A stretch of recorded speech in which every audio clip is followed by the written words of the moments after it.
Good afternoon, everybody. Welcome to Football Manager 2020. I bet you guys were not expecting this today.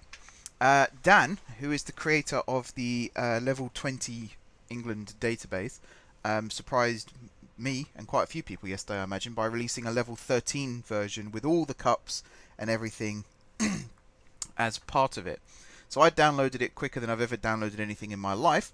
And we are now going to be starting officially the Hatfield Town journey for 2020. And it's actually last season, this season, however you want to look at it. I think it's last season for non-league football right now. It was actually quite a big one for Hatfield, because for the first time in many years, Hatfield Town actually played their matches at Hatfield. And not just in Hatfield, but like three, 4 streets away from where I live is where Hatfield play.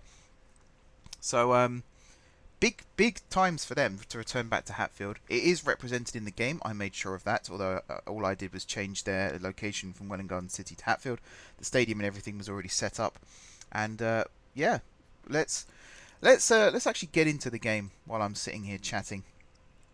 So this in the background, I just did a quick test to make sure that everything was working properly. I have made some alterations to Hatfield in the editor, one of which was the kits, of course.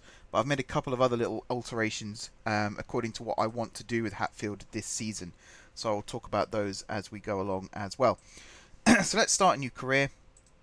I'll choose this update with this database. Good stuff. We'll do advanced setup. Now hopefully it remembers my settings from last time, although I don't think it will.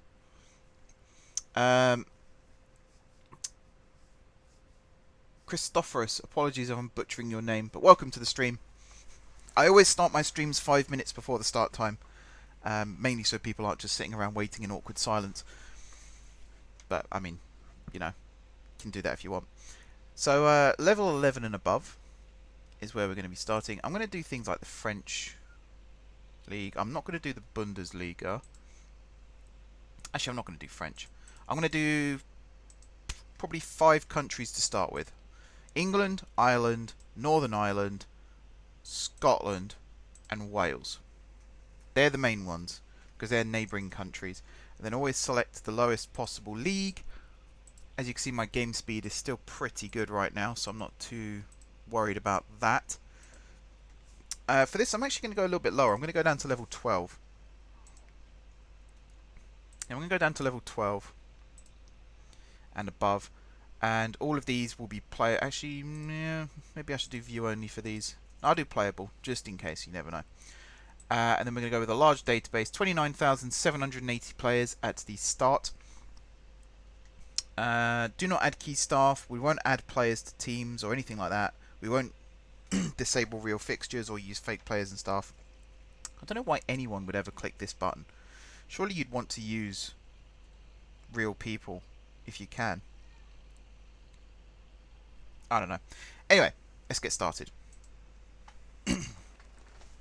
So Hatfield Town. I was actually debating. This year might be the last time. I don't know. Maybe it's a bit too early to commit to that. But I was looking at what other teams Hatfield has, and I believe there's a team called AFC Hatfield. I don't know if they're in the game or not. I don't know how low down the pyramids they are. But that might be a better challenge in the future, because if they are in the game, they'll be a lot lower down than Hatfield Town. But I have built up a kind of fondness of Hatfield Town. You know, the epitome of local team. As I said, they literally play. I can almost see their stadium. I say stadium, it's a field. I can almost see where they play from my house. So there's always that affinity. It will always be a long-lasting thing. I'd like to get involved with Hatfield Town at some point in the future as well. We'll see what happens with that. So what have I changed? I'm literally just talking while this loads up, because it does take a little while. The big thing I've changed is the youth numbers to do with Hatfield. So basically I've tried to make Hatfield like an academy team. And we're going to be focusing a lot on youth. So in the past we've done things like you don't win anything with kids, which I tried to bring back a couple of years ago now. But there's a couple of reasons why that wasn't a good idea. The main one being our players were super OP, and because we're an amateur / semi-pro team, big teams just kept coming in for my players all the time.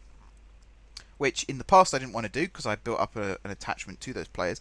This time around, That is the goal. The goal is to fund this team as much as possible using youth players. So when you're an amateur team, other teams will just come in and poach your players. But as we go up through the leagues and we start turning semi-pro and then pro, bigger teams will have to pay large fees in order to acquire our players.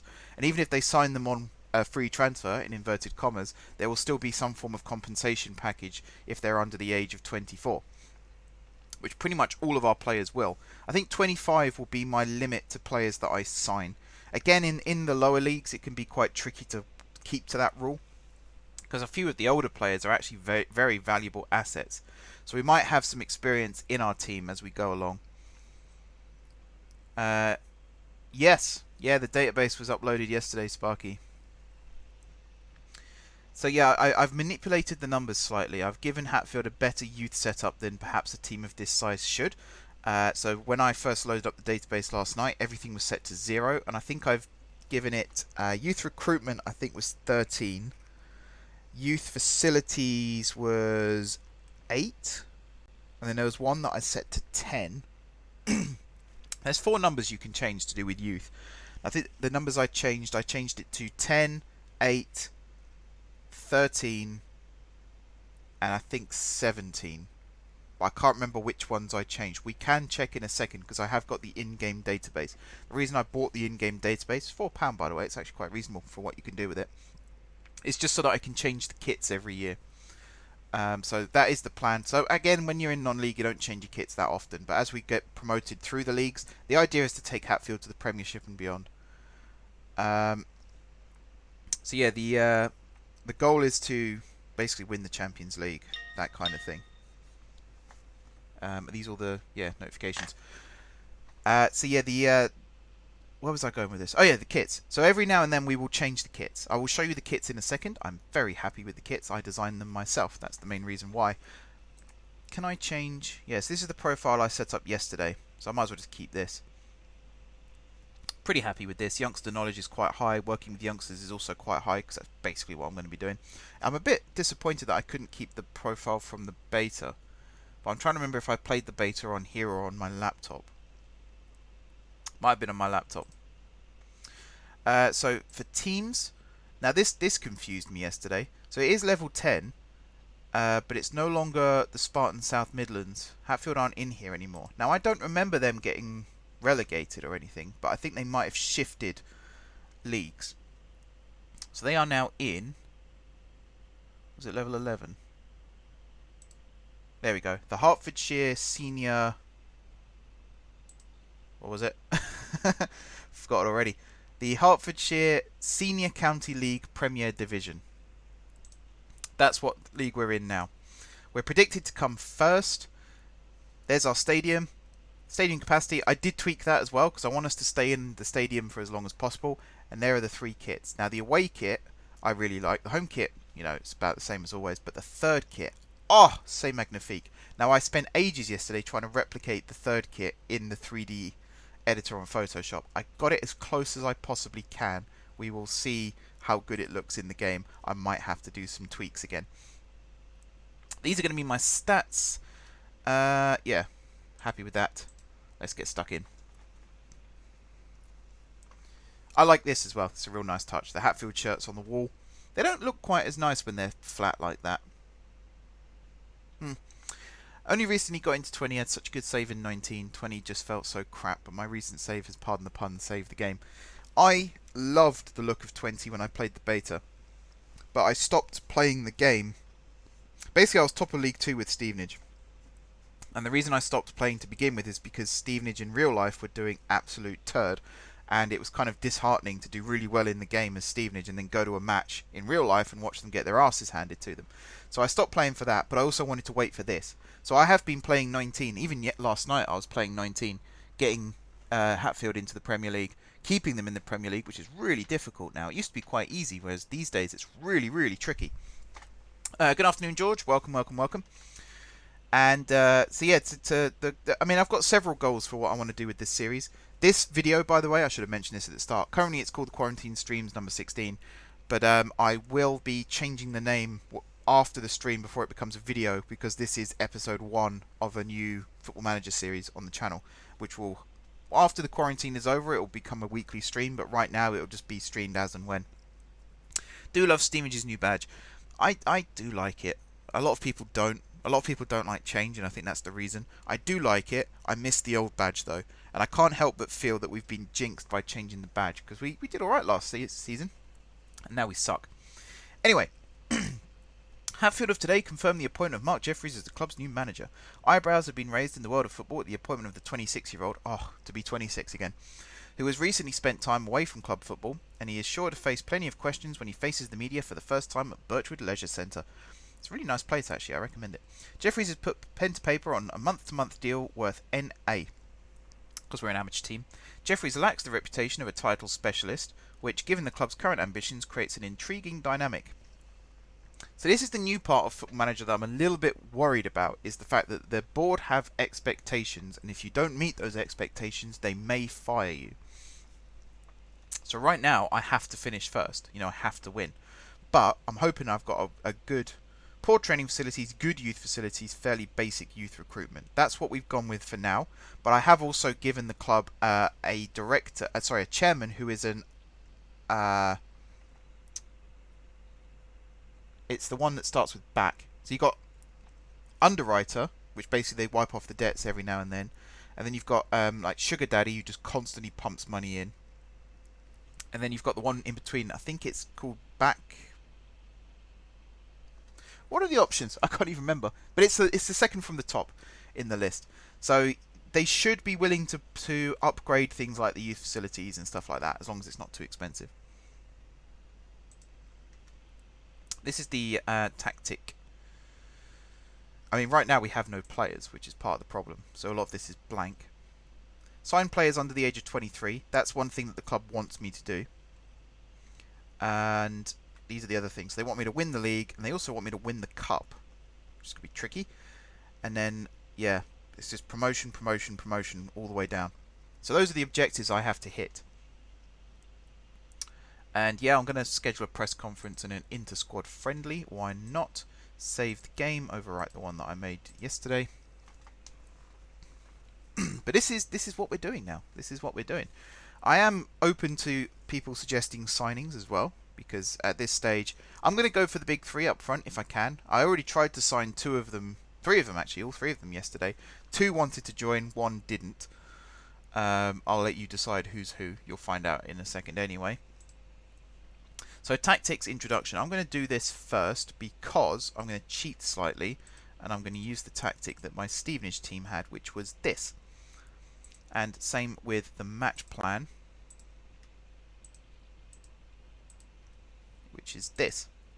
So this worked. I was doing really, really well with my Stevenage team playing this system. Now, obviously, the players are different. I don't have Curtis Guthrie up front, for example. But I do have, hopefully, a list of good players here. Foreground, more hands-on like Chelsea and City. Background. Oh, so it was. I think it was background. So yeah, foreground is the top one. Yeah, like Abramovich just chucking money at it. Background, and then underwriter. So in FM 19 I had an underwriter, whereas now I've got a background. So lots of money but less hands-on. That's pretty much exactly what I was looking for. So when I did the first run of You Don't Win Anything with Kids, I just did foreground and gave the club like £1 billion and spent it all on players. This time around I want it to be fairly realistic. So imagine I won the lottery tomorrow. Or I won the lottery yesterday, since yesterday was Saturday, and I decided to invest all of my money into Hatfield Town. That's basically the story of the club right now. So a lottery winner, local lad or lady, has decided to become chairman or chairwoman of Hatfield Town and wants to throw all of their money into it, and yeah. Right, next on the list. So I've got a few things that I want to add. Most of them are... What have I got? Is it that one? Yeah. This is player view. Auto size all columns. There we are. Then if I go to scouting, player search, Neymar, as if. That one. We're not signing Neymar, by the way. It's just because we don't have an assistant manager, so every player in the world is listed as being interested. and then staff search, import that one.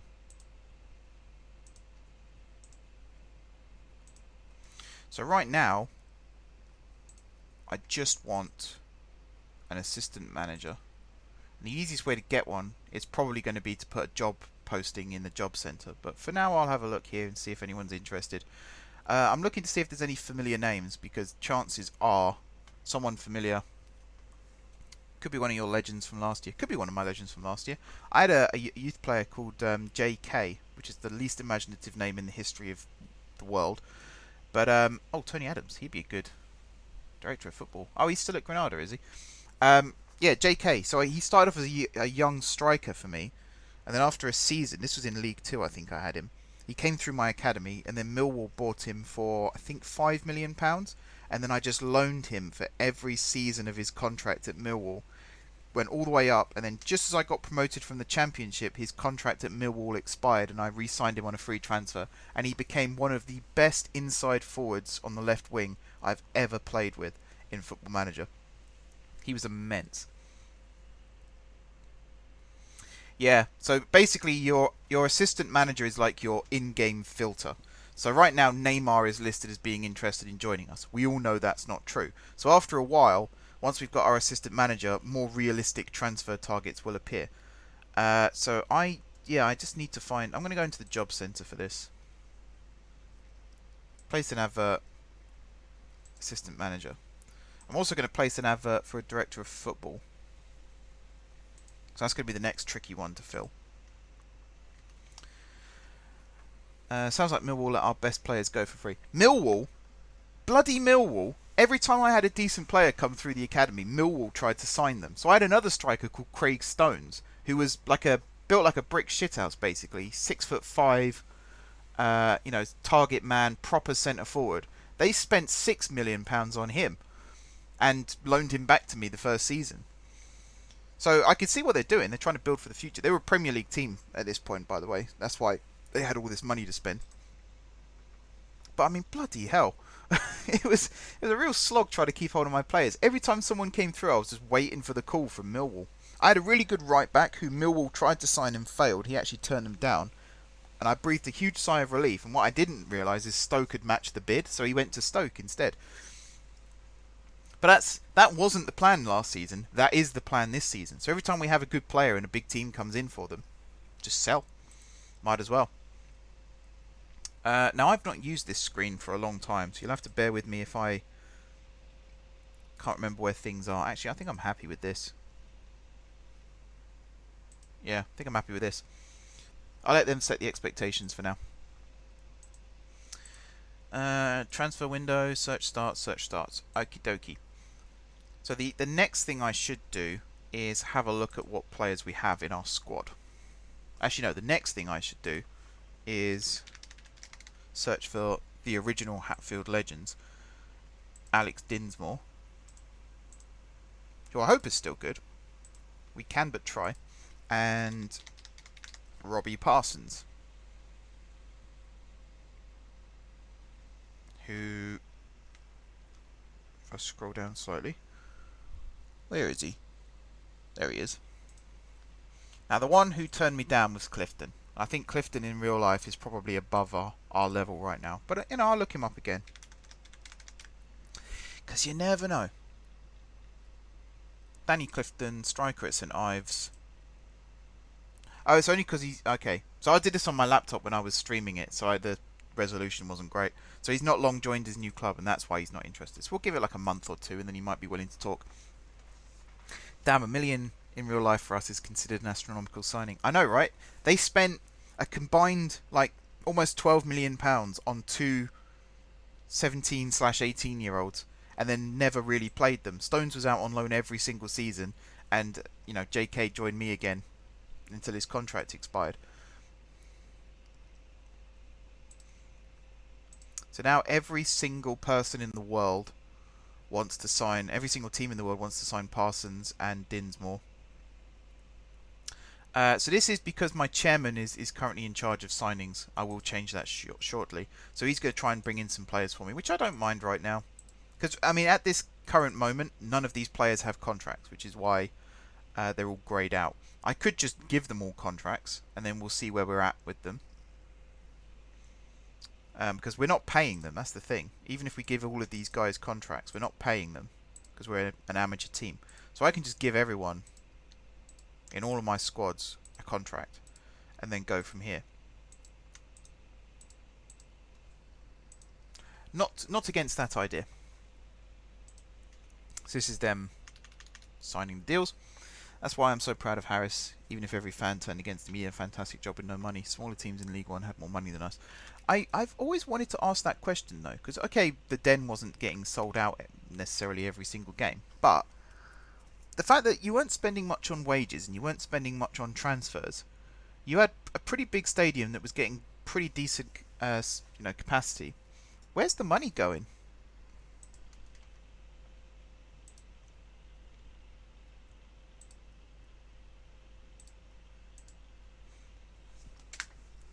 It's not like Stevenage where we only get like 2,000 a game. Our stadium now I think sits about 10,000. Probably less than that actually. That's a massive overstatement. Ah, we missed out on Parsons. We will keep an eye on you though. Oh, I can't assign a scout because we ain't got a scout yet. Let's just do that. Meet the media. Basically go top from everything.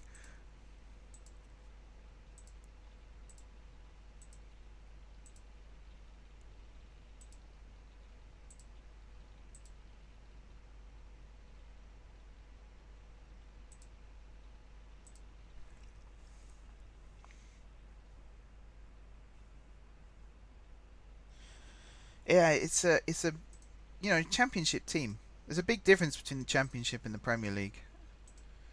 But if you're a middle of the road championship team, you should be alright, really. So I can't quick pick right now, so I'm going to have to guess who's the better of the... Actually, can I do this here as well?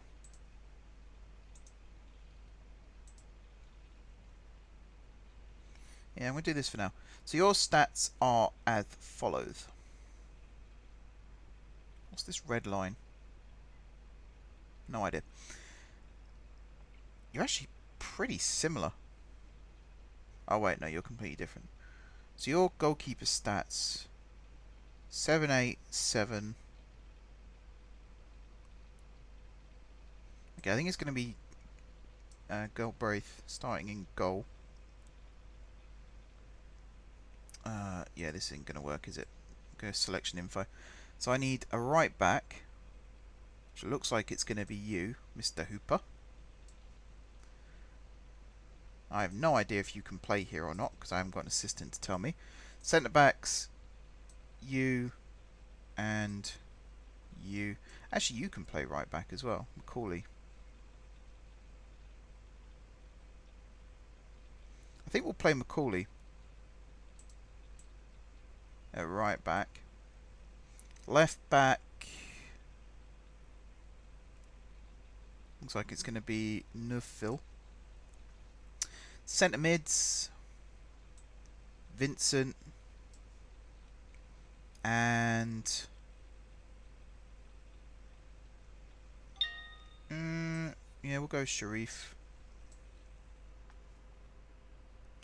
This is the thing, before Harris took over, there was no passion in Millwall anymore because all the managers before him had just destroyed the club. He brought that passion and the feeling of Millwall back to the club. It's the thing, everyone always looks at results when they talk about how good a manager is. But it's like, Ranieri won the title at Leicester. But if it wasn't for the work of Pearson the season before, Leicester wouldn't have even been in the league. And, he's as much part of that as anyone else who contributed, even though he wasn't there that season. And to be fair to Leicester, they know that. They've come out and said that. So there's nothing wrong with that. But some people kind of overlook that when they talk about the achievements of Leicester City that season. I think we'll go with this for a squad, and then we'll just go with these guys as subs. Keep it simple. None of our players are going to be able to run more than 4 yards without, you know, puffing out. So I think we're going to do this. Do I manage both teams? I hope not. And in terms of tactics, make sure the match plan is selected. It is. Let's play. I need someone else to manage this team.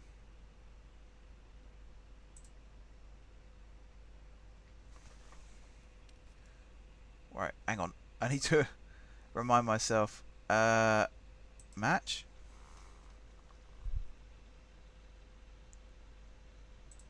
Oh wait, can I not?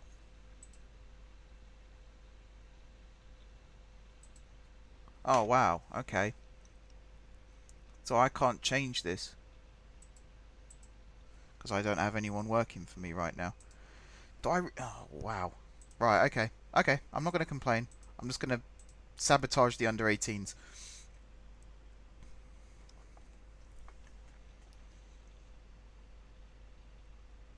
Yeah. Not even going to bother managing these guys. So you in goal. Oh, you have an actual right back rather than someone who can sort of play right back every other Tuesday. That's nice. And I'm just going to do it by whoever's at the top. Jolan Brothers. They were in Camp Rock, weren't they? Before anyone says it, I know they weren't. It was a joke. Please don't hurt me. So we'll put you there. We'll put you there. Screw it. You're a striker now, lad. Oh wait, no, you're an attacking midfielder now, lad.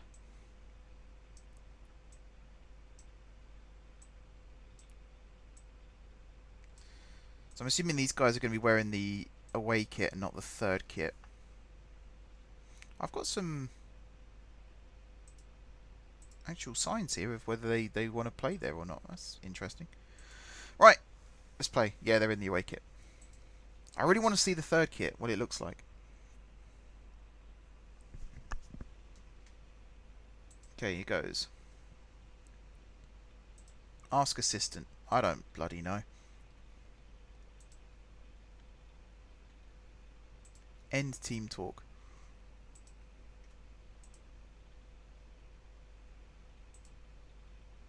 End team talk. I don't know. So these are the kits. Oh, the red numbers on the back are a little bit eh. I don't know though. It's red with white border. Oh, that's loud. Let me turn that down so it's not a thudding boom every time someone kicks the ball.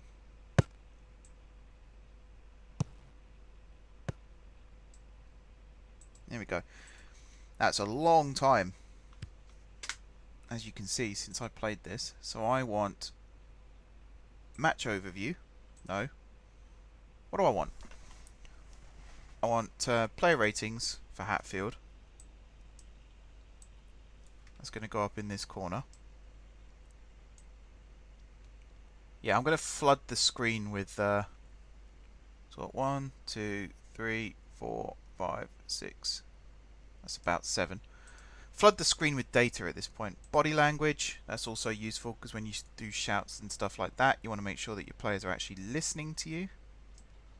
Although, one thing they've added this year, which I'm a huge fan of, is shouts are controlled by your assistant manager, so you don't have to micromanage it.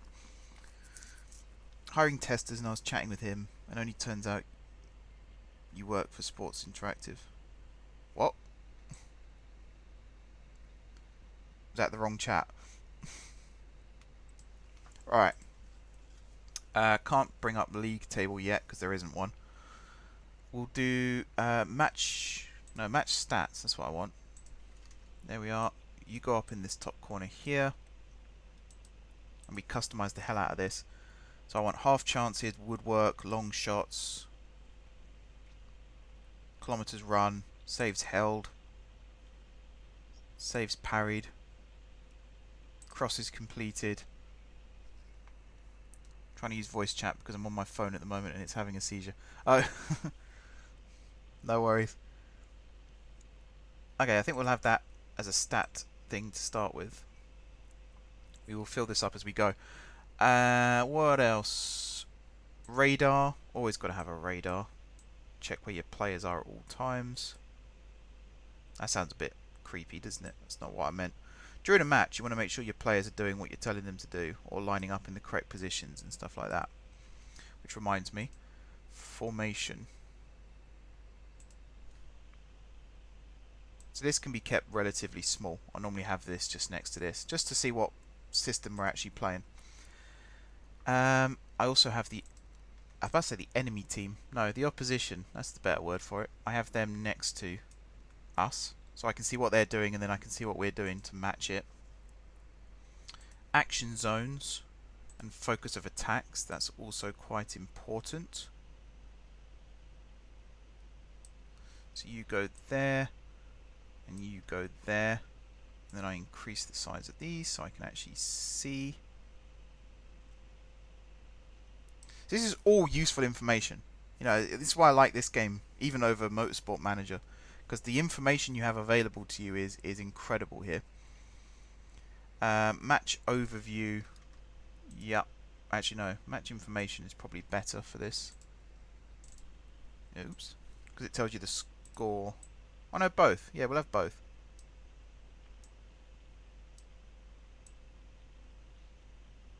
There we go. And then match overview, because it tells you the score. And you go, so if you go there, you go there, so this can come up a little bit. And then you can also come up, you can also come up, and you can also come up. Don't worry, if there's action behind these screens, they turn transparent so you can see through them. No worries, Sparky. Match report. No, I do want assistant. Maybe that is match report. No. I swear you used to be able to get assistant info. Team stats? No. Actually, that's quite useful. I'm going to swap. Get rid of you.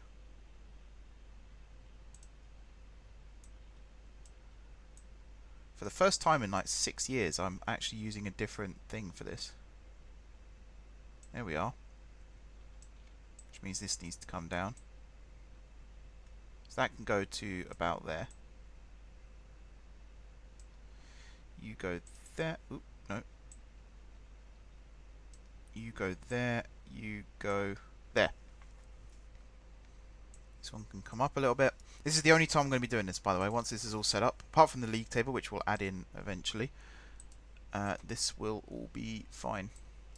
So latest updates, that can go, put it over this side. This tells us latest scores and other matches, things like that. So I lost my job due to the lockdown, sorry to hear that. So a friend I used to work with, knowing I'm a gamer, put in touch with his mate who hires testers. Only turns out he works for SI, so I might get an interview to work for them. Oh, nice. Hopefully that works out for you then. What else? Latest scores? No. Match report. Player watch. No, I think we're okay for stats now. Oh, I suppose there isn't an assistant manager because I don't have an assistant manager right now. That's probably why. What have I got highlights set to? Extended. Yeah, that'll do for now. In terms of replay events, disallowed goals, missed penalties, goal line technology, that stuff's all fine. There we are. So this might sound dumb, but I'm actually kind of hoping that my kids win this game.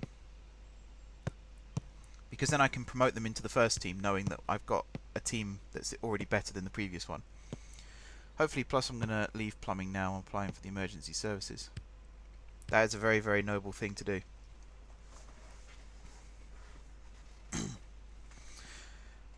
Very, very noble thing to do.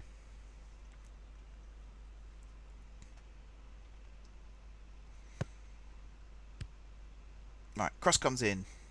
Good bring down by Gibbs. Ooh, not bad effort actually. Not bad effort. So you might have noticed the kits do look a little bit different from the ones that I showed off. I think it was in an Open TTD stream actually a while ago. I tweaked them before we started.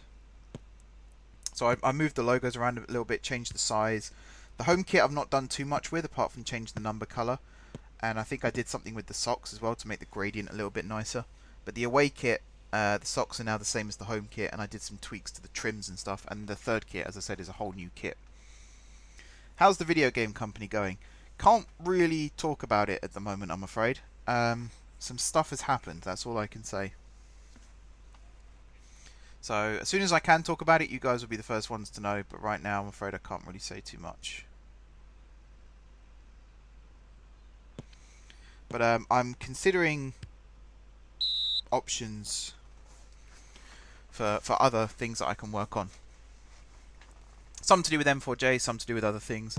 There's plenty. You know, I'm keeping all doors open at the moment. Good afternoon, Frank. How are you doing today? Welcome to Hatfield Town.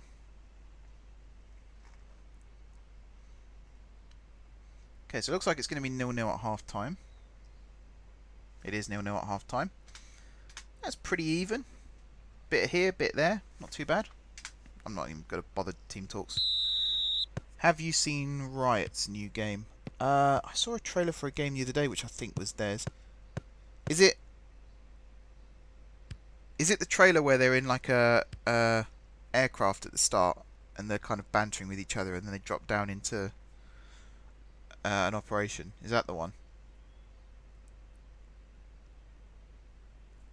I'm trying to remember who Riot are actually.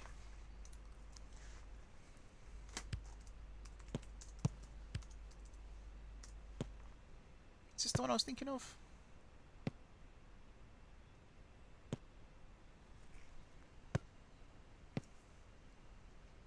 Oh, right.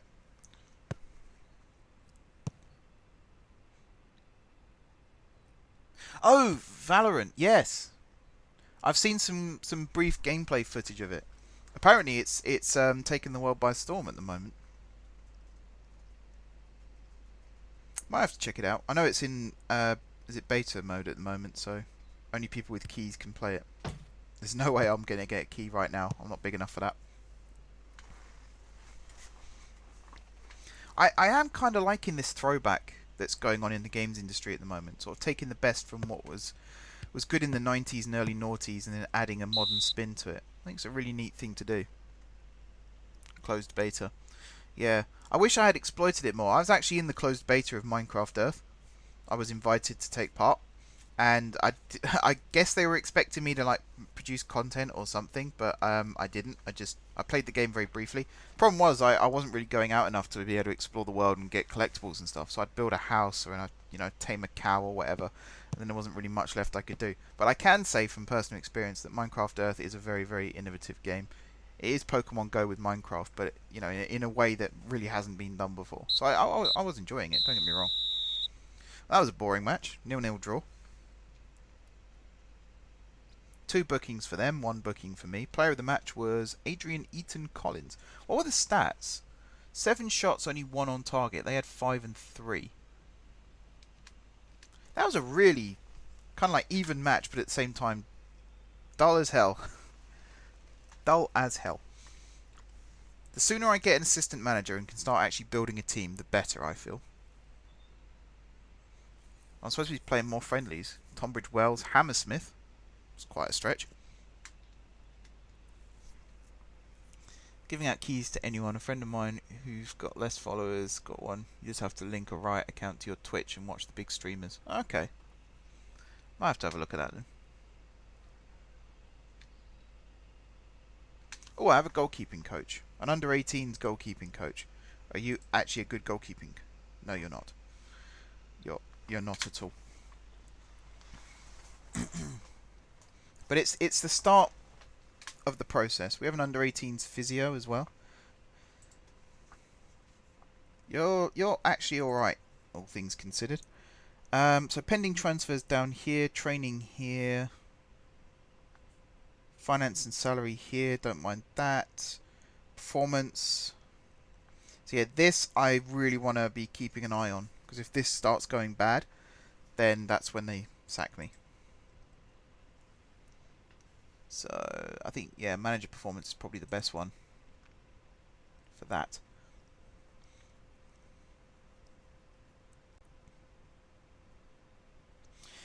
Yeah, if it's not a pay to win game, then it's all right. I don't like pay to win games much. I don't mind games where you can buy, like Siege, for example. You can essentially buy operators, but you can also earn them in the game. There are some games where they have like limited time events or pay to win things that it really puts me off. Don't like it at all. So who was the standout performer?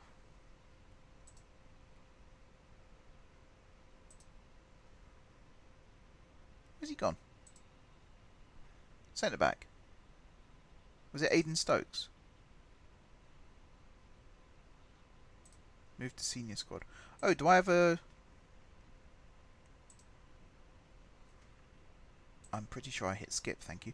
Do I have a development squad? I have an academy! These guys might be worth all signing up as well. Maybe I can't. It's like Siege where you buy operators or really grind for them. I'm really lucky I got my brother into Siege now, so we're both kind of like grinding to get operators. Siege is such a good game. It's such a good game. It's so there's so many levels to it. It's a lot of fun to play. Right, I want some strikers moving up, and I also want an actual cam. So I'm going to move you guys in. You as a winger. I'm going to move you up as well. So for tactics, all of you guys, I'm just going to move on to the bench for now. So this is the first real test. How good is our team?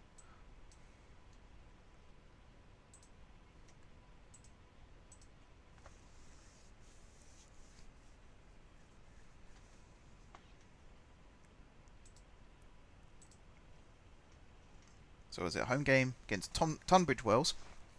This is not what Hatfield Stadium looks like. It is literally a field. There's a Tesco next door.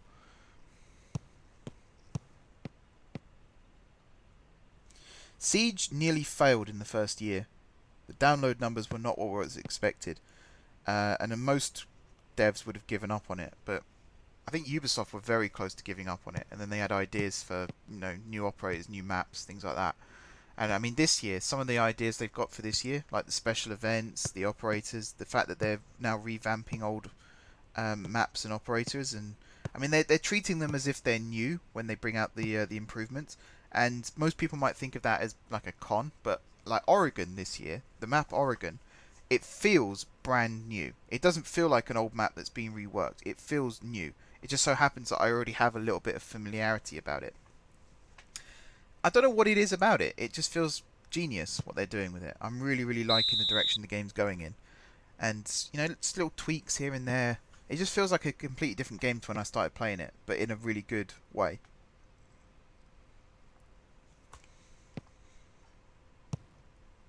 That was a good header away. Go on, follow it up. I don't even know if my match plans are kicking in right now. I think the assistant manages the match plan as well. So I probably will have to make subs during this.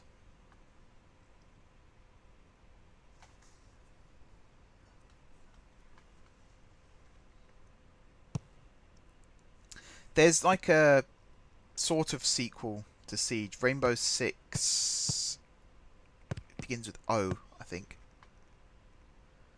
Which is like a... I think it's like an alien invasion or something in the game. And you play as some of the operators from Siege to try and... Let me find out about it, actually, rather than just talking out my arse. I'm not sure I like the sound of that. I like the fact that there's operators from Siege carrying over. The lore behind the operators as well is so good. Sequel.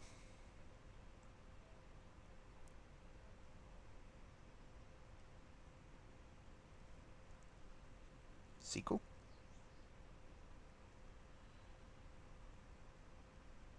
There's a whole section to do with controversy. That's interesting.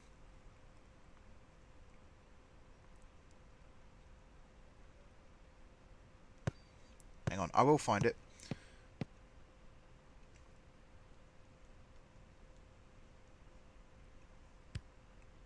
Da, da, da, da.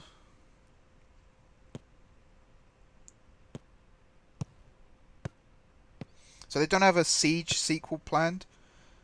but there is yeah, they're going to take the operator count up to 100 before they start looking at a sequel. I think it's currently on 50 or 52.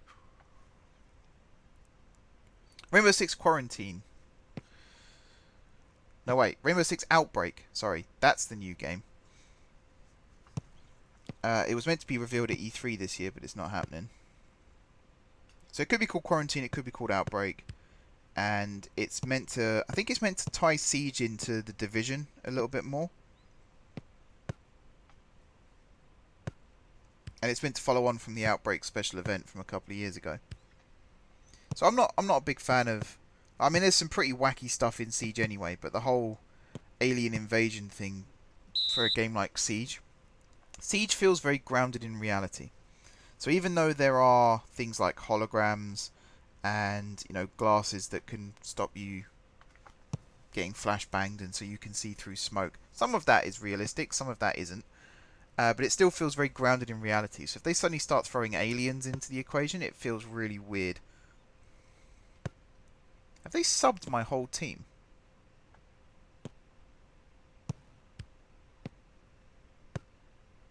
I think they subbed my whole team already. Just noticed that. Apart from the goalkeeper, the entire team has been substituted. What's that all about? Apparently my bench is better than my first team. Okay, I'll go with that.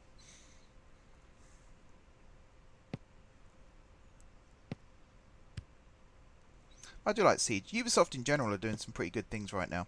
They're making Assassin's Creed 2 free soon. I don't know if it's on Uplay or whether it's on Steam, but I read an article earlier about that. Siege versus the Division.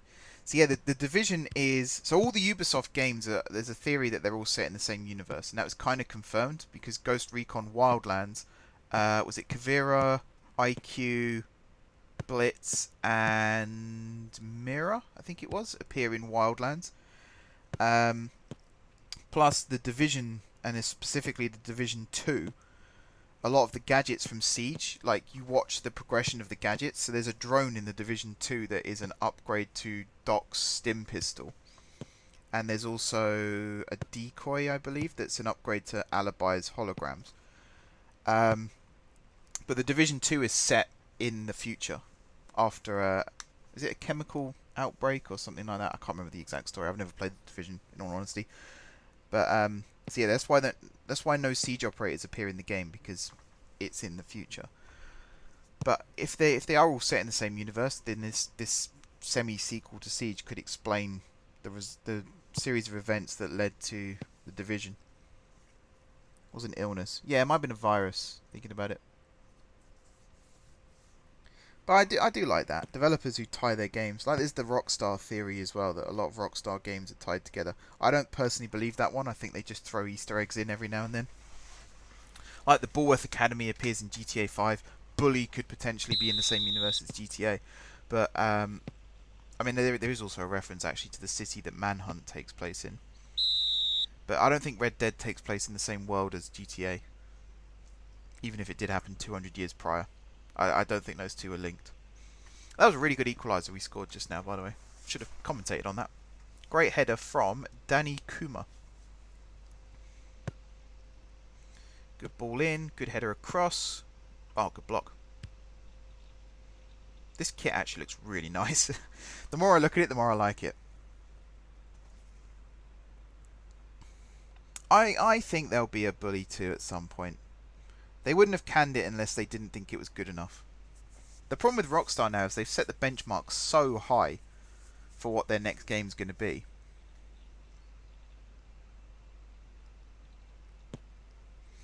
You going to stream GTA? So the M4J Racing series was meant to be my GTA series, and currently it's on an indefinite hiatus for reasons that, again, I can't really talk about right now. If I can source some other racers who have GTA 5 on PC and are willing to buy the specific cars and upgrade them in a specific way, then it will happen. But right now I've sort of put it low down on the priorities list because there are other things that I would rather focus on right now. But yeah, I mean, all the structure for the results and the scores and everything like that, it's all in place. It's all been tested. It all works. So it's just a case of finding some people to take part in races now. I am also considering doing the Diamond Casino heist with a group of strangers.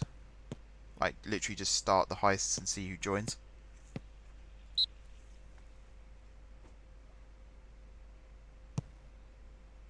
A leak from a former employee stated that they were working on it, but canned it toward the end of last year. Yeah, so it was kind of unofficially confirmed that it was in development, and then they cancelled it. The rumour is that there was a playable version of it, but I me'an, my guess would be that it wasn't to the standards that they were expecting. Maybe the story wasn't there, or the gameplay wasn't quite right. There'd be a valid reason as to why they canned it. Bully was such a popular game, people have been demanding a sequel for so long. It must be that the quality wasn't quite right. So there's a racing series that I set up. We did it a couple of years ago. There was 4 of us who did it there. We had a couple of guests here and there. Basically, it's 10 races every week, and it lasts 10 weeks. So you get points. Series 1, it was just points based on where you finish. But we had some connection issues, which meant some people were, even though we were in the same car, driving at the same flat-out rate, some people were driving faster than others. So we changed it for Season 2, which never happened. Well, it hasn't happened yet, I should say. But Season 2 now, you have a time. So whatever your race time is, goes towards your result. And then you also have bonuses for points, but you also have time penalties. So if you crash into someone, you get a 10-second penalty, I think it is. I think it's 10 seconds for unintentional and like 30 seconds for intentional. Plus if you break the budget of your car. So there's 6 cars, 1 for each class. And you have to customize it. You're limited to 3 options per customization. So you can only have 1 of 3 spoilers or 1 of 3 engine upgrades. And the idea is to make it as level playing field as possible. So at the end of each race you have a time. Then you also have your penalties. And then that gives you final time, which decides your place. And the person with the most points at the end of the series wins. I think the prize was like a Steam game up to the value of £30 or something like that. So it was quite an incentive prize. I won Season 1, which was quite awkward because, you know, created the series and then won it. I had to come from a long way behind to win it though. I worked my arse off to win that season. So I'm the defending champion at the moment. But it's meant to be fun. Some people get a bit concerned when they look at the rules and when they see how the times are done and things like that. But that really was because Season 1 was okay to a point, but the unfair advantages that some people had because of their connection speeds, it kind of ruined the fun. And by week 3, like 2 people couldn't win the series because the other 2 were so far ahead. So it's designed to kind of level the playing field in all senses. So, you know, I explain it a lot better. There's a Google Doc I've got somewhere that explains it a lot better than I can right now. But it's all to do with your timings. So even if you disconnect from the race, sometimes it throws you into a private session. You can still, as long as you take a screenshot of that time and send it to me to prove that was your time, you can still in theory finish in the race with us. Whereas the way we had it before was if you dropped out, that was it. You dropped out. You weren't in the race anymore. Excuse me. So we lost 2-1.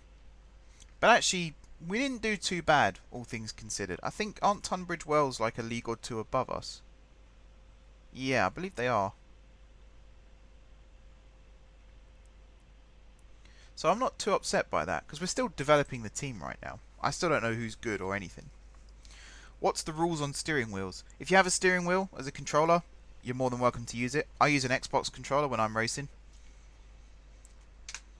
Bear in mind this is on PC. So the Season 1 was on Xbox One, but Season 2 is going to be on PC.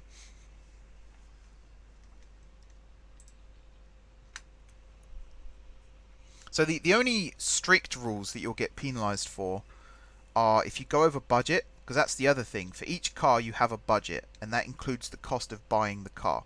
So if you... the Karen Sultan RS is the... I think that's the super class. We have the Karen Sultan, which really shouldn't be a supercar, but apparently it is one. You can find a Sultan on the street, but you have to pay at Benny's to upgrade it to an RS, and that counts towards your budget. So once you've upgraded the car to an RS, you can only customize it within what's left of your budget. If you go over budget, you get a time penalty for every race that you use that car in.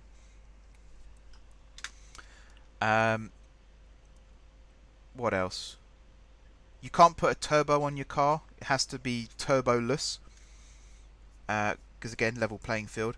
It's capped at whatever the lowest ranked player in the series is.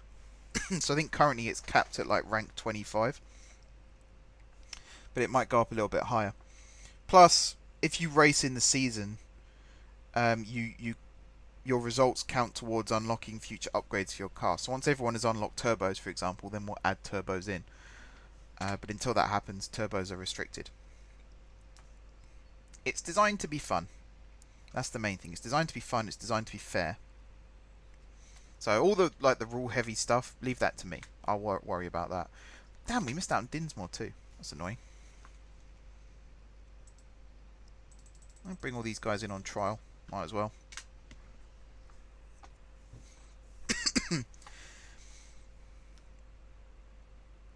There's no minimum level.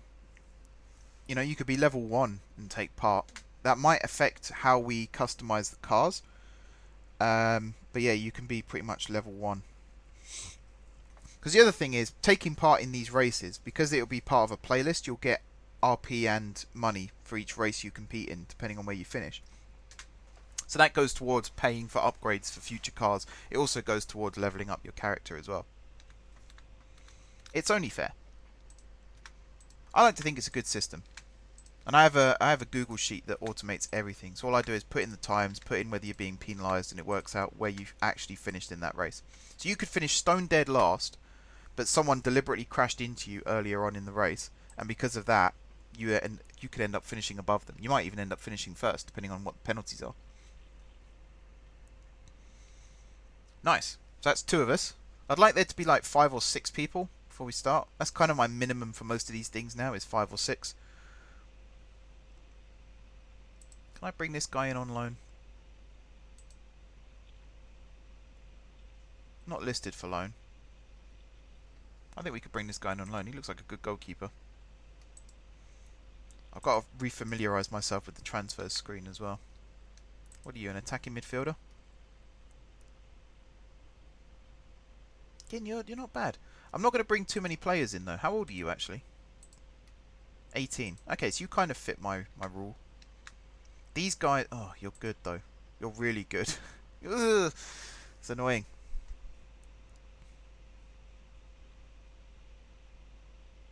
Tell you what. If we can't negotiate terms that way, then we won't sign him. But these guys for now... Yeah, they're quite old.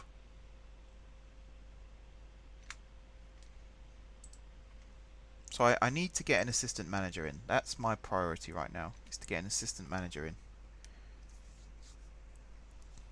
And then we can actually get reports on...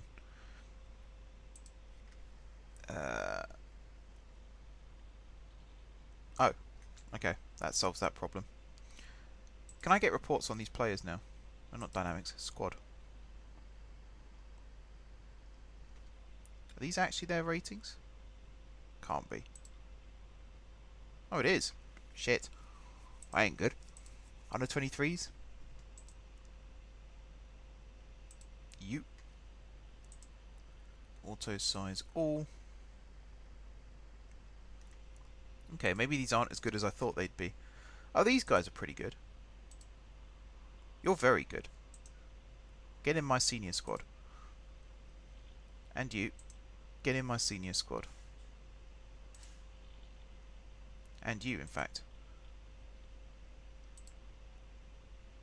I think some of these I can dip back into the academy for a little bit. Maybe not. Alright, let's continue. So we've got the friendly against Hammersmith. I might even skip that friendly right now.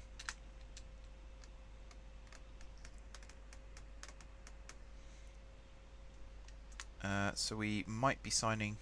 Okay, so that one failed. Let's bring this guy in. You are 25, but we'll see how good you are. Because, I mean, ultimately, if you're not that great, we could just release you again. So it's one of the fun parts of the game for me right now is I do not know how good our team is, and I do not know how good the other teams in the league are. So it's a real unknown quantity as to what we're going to be doing this season. Obviously, I have to win the league. That's the board request. I would like to win the league too, on a personal level. But we will see. So this goalkeeper, okay, you are quite good. Okay, you're very good at this level. Very good natural fitness. It's always important, particularly in lower leagues. Flower Dew. 19, okay. Sort of the right age for us. Can play both wings. That's very useful. Are we bringing him on trial or? Yeah, trial.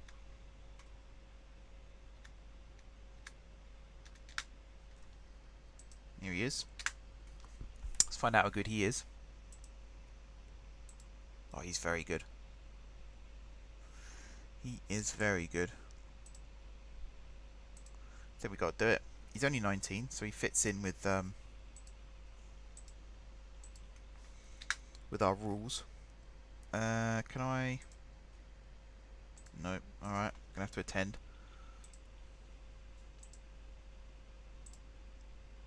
That was easy. Some of the press conferences, I've not really done them much in FM20, so I don't know if they're that different to 19. But in 19, they got very repetitive very quickly. Like, especially with new signings, you get asked the same questions in the same order over and over and over again. I feel like they can at least throw in a randomizer for what questions you get asked. Sean Scopes, what would he bring that we don't already have in that area of the pitch? You are an idiot, sir. We don't have any good wingers. Yeah, we don't have good wingers. I also need to add ability.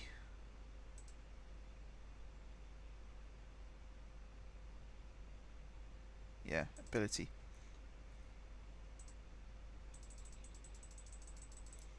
I'll put that next to name. Oh, it is there. Oh, that's in the selected role. No, remove that one. We'll put you there. Auto size all those. That's better. Get a bit more info now. So some of these guys, Jed Heritage, I'm going to put you up front for the next game. You I'm going to put on the left. And was it you that we moved up? It was. Christian James, I'm going to put you on the bench actually, instead of... Kuma did alright. I'm going to put you instead of Meekings. I swear I've had Meekings in my team before. Yeah, you're not very good.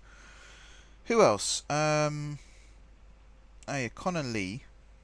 You're going to start in goal.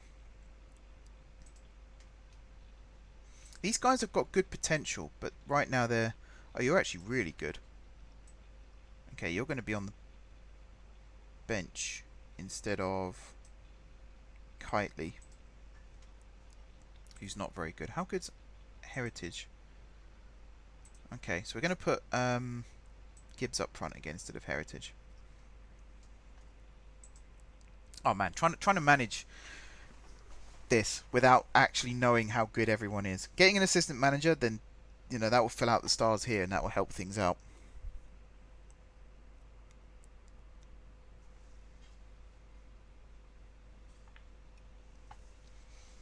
Let's check what's going on in the world while we're waiting for these load screens. Okay, left back coming in on trial. Mikey Davies.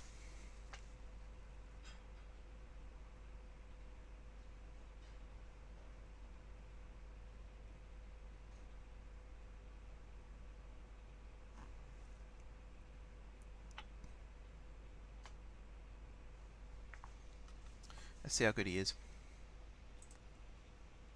He's also really good. Great determination. Alright, we'll do it.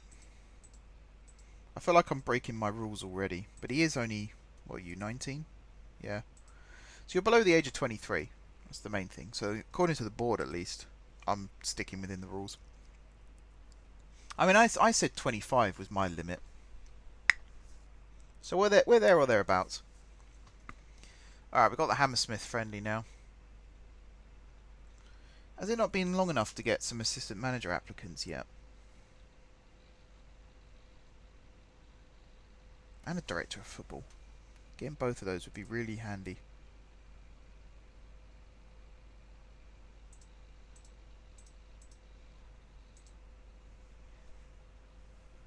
Because at least then a director of football can fill out the rest of the staff for me, and then the assistant manager can help me decide who's worth keeping or not.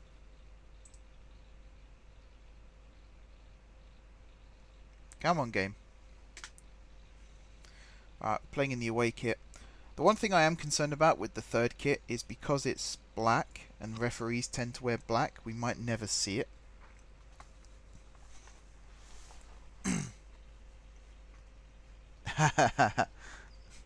Fair dues, Sparky. Who else have I got that can play right wing? Oh, Flower Dew. Yeah, you can play. Actually, are you actually able to play right wing? That's the question. I mean, according to this, you can.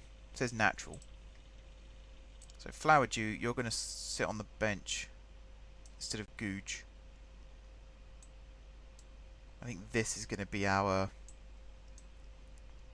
main bench, and then these guys here can drop out. Aiden Stokes, what is your 2-star? Whereas you are 1 silver star, so you are going to move into the first team, and you are your 3-star, so that's pretty good. Left back, your 3 silver stars, so Davies, you're going to play at left back. You're 1 star. What about you? You're 1 star, and you're a centre back. What about you? Yeah, you're going to play right back.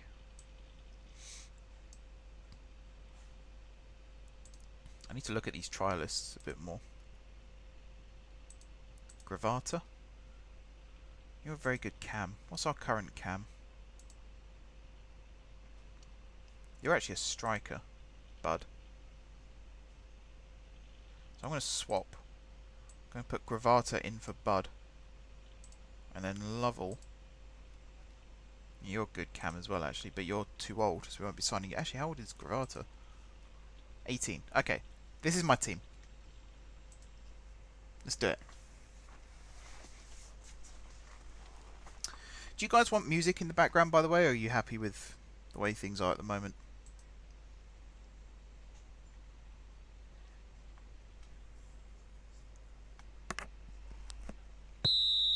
That is a nice kit. My kits are so detailed compared to the other teams in the league. If anyone wants to make kits, or if there is a kit file for all the other teams in the league, feel free to link me up.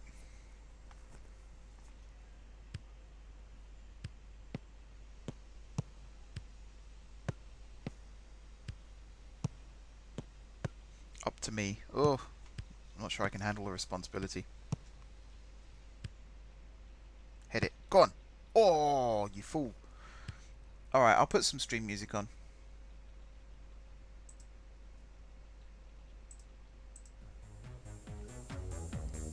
Let me know if you can hear the music. Let me know if you can hear me. All the good stuff. Same as. Nice volley. Nice header. Go on, run with it. That's a great ball down in the channel, but no one's in the middle. Penalty? Really? Got a penalty for that? Crikey. Okay.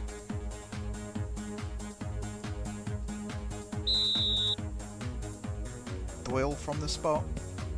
Buries it straight down the middle. Look at that. Great finish. The Uber blast there from the right back.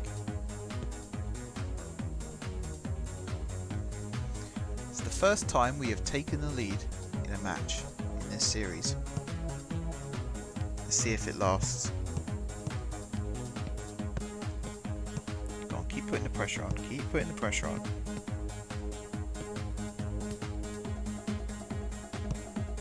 Oh, offside? Nope. Mitchell Cole with the goal. That's a bit jarring to see someone called Mitchell Cole.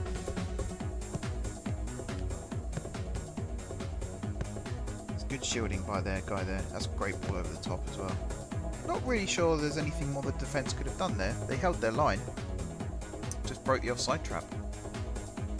Sometimes you've got to hold your hands up and say fair enough. The subs are kicking in now after only 18 minutes. I think having an assistant might stop that bullshit from happening as well. Obviously it's friendlies, so it doesn't matter too much right now, but making all your subs in the first half of a match is a bit dumb.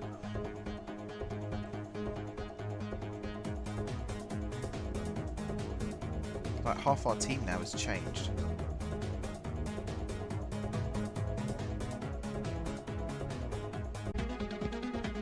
Okay, good recycling there. Nice ball forward. That's a cracking ball if Flowerdew can get onto it, and he can. Crossed in. Have you ever heard of the 24 Hours of Le Mans? Yes, I have. Yes, I have. It is the epitome of the World Endurance Championship. It's also one of the most dangerous races in motorsport because, you know, fatigue kills and all that. I've never watched it, but I am all too familiar with it. I think in Motorsport Manager there's a version of the Le Mans because you can join the Endurance Championship.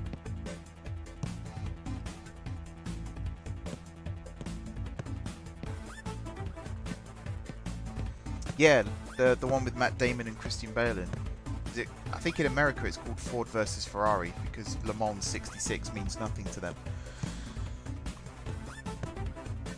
It looks quite good though. There's a real fad for biopics at the moment. I'm actually finding myself watching more and more biopics lately. I guess I like stories that, as I said, are grounded in reality, and there's nothing more realistic than something that actually happened.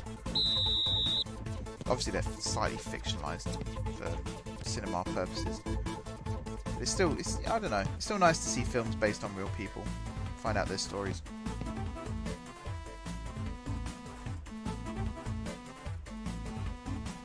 There's a lot of films that get renamed in America for various reasons. Like Edge of Tomorrow was the first example I could think of. That's a pretty decent name for a film in all honesty, but they had to change it to Live, Die, Repeat because no one understood what Edge of Tomorrow had to do with the plot. But you know, Reservoir Dogs doesn't really mean much. No one really complained about that.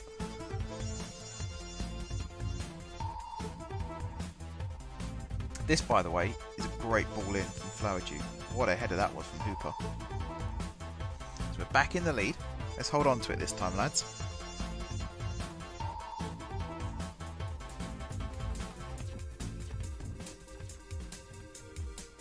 Any more subs from us? Doesn't look like it yet. Does Football Manager have campus management, building upgrades, etc., similar to how Motorsport Manager has it? Not to the extent that Motorsport Manager has it, but I can request that my training facilities get improved, or my youth facilities, or I can upgrade the youth academy. Scouting networks as well I can improve. Most of it's through board requests. Sometimes the board comes to me with offers to improve things. So the system is there, but like I can't visit my stadium and see it apart from during matches.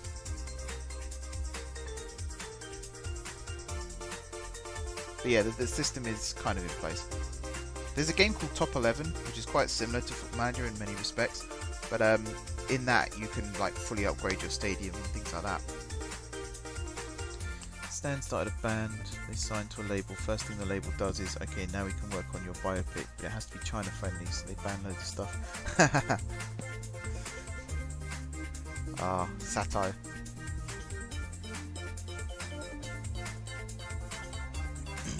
Wow, we've had players subbed on and off. Holden came on and off. Kuma came on and off, and Heritage did as well. That's harsh. Came on in the 18th minute, subbed off in the 81st. So he had a good inning still, 65. 65? No, 63 minutes. Don't know where I got 65 from. Some of my players, Flower Dew, he came on as a sub, and he's run 10k. Gravata, actually Gravata started the match, but he's run 11k, nearly 12.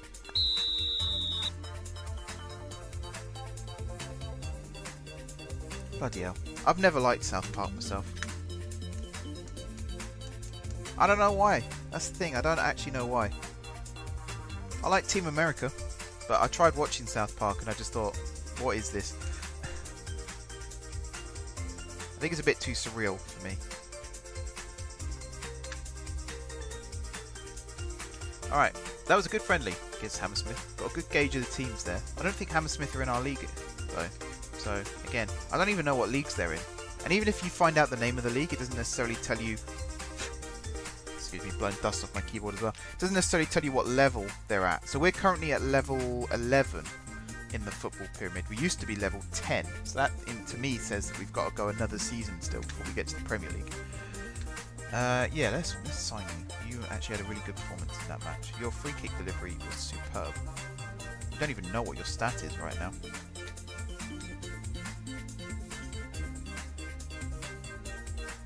Bring in Gravata. I think we might let him go. There's plenty of players that we can sign right now. The thing I like is even when they get political, they rip the shit out of absolutely everyone. Yeah. I think sometimes they go a little too far. I think that's a fair assessment. That's a really good crossing stat as well. But some people find it funny, some people don't. To each their own. Satire is you've got to get it right. And I think they do get it right. Like, they know exactly what to say.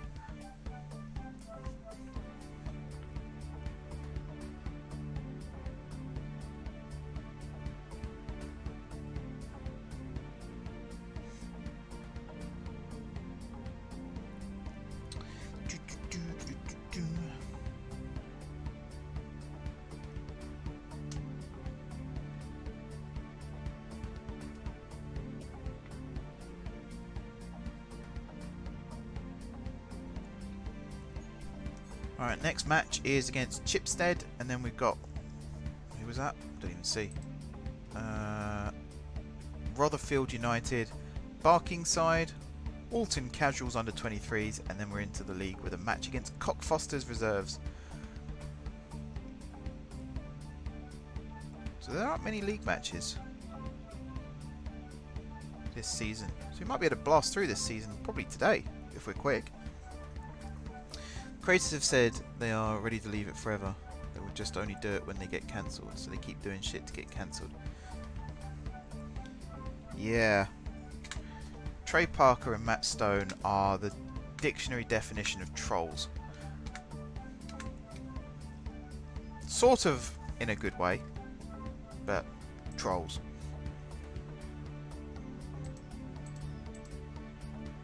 Terrell Forbes, is he still going? Bloody hell.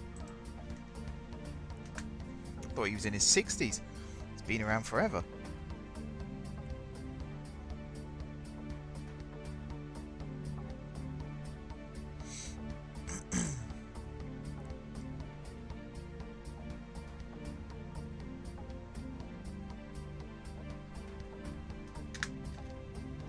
So what else is a priority for us?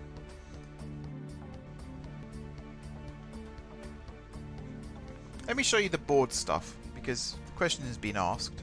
I think it comes under Club Vision these days. Yes. So I can make board requests. So right now I can ask for data analysis facilities to be improved, or the training facilities, youth facilities, the youth level to all be improved. In terms of financing, I can increase the junior coaching budget, which means I can sign more or better under 18s coaches, which will mean our academy especially will benefit from that. We can improve or cut back youth recruitment. We can create a senior affiliate, so a club more senior than us who can provide us with loan players or financial support. Personal stuff, it tends to be, coaching courses or new contracts. Stadium, so I can build a new stadium or expand the current one. And then staff, you can ask for, loan managers, coaches, technical directors. Loan manager and technical director, they're stuff that can kind of be managed by other people right now. When you're a big team, you want a loan manager. Like, they sort out loans for your younger players, and they keep track of who's where and how well they're doing and stuff like that. I have an under 23 squad, yes. I don't have anyone managing it right now,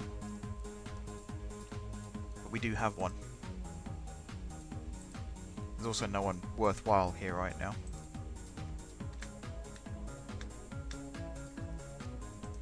We'll bring all these trialists in.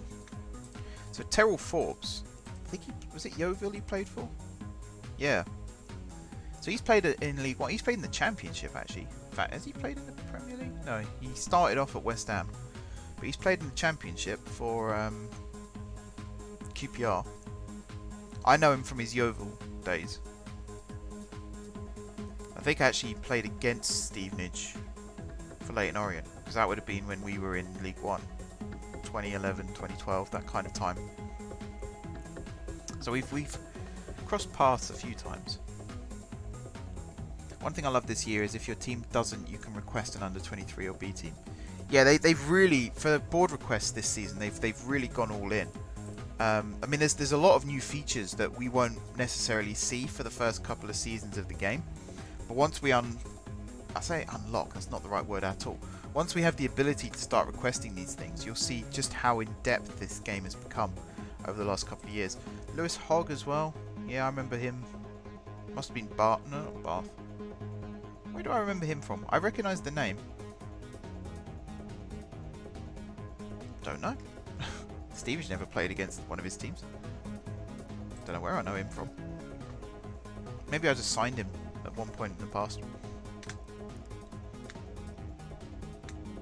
So these people are mainly, I'm just bringing them in right now to just to take the weight off some of my other players. Training, that's something else that I should look at doing. Eventually, I mean, training is something that you can get involved in, or you can just let your assistant do it, and more often than not I just let my assistant do it. But because I don't have an assistant right now, I should probably have half an eye on it.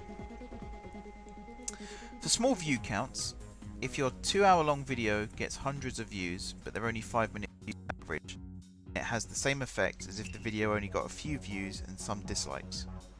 Dislikes don't matter, though. YouTube don't take into effect whether it was a like or a dislike. They just take it as interaction.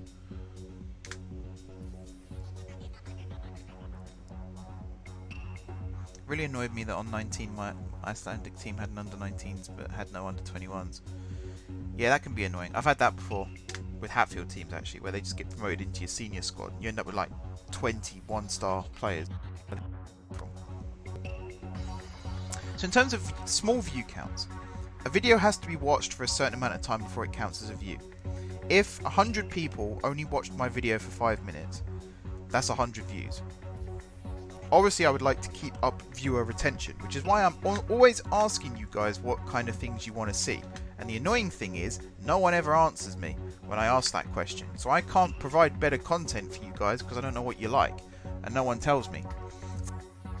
Is viewer retention, but the view count is still good. The dislikes thing, you can take that out, doesn't matter. The few views thing, yeah, that kind of reigns true.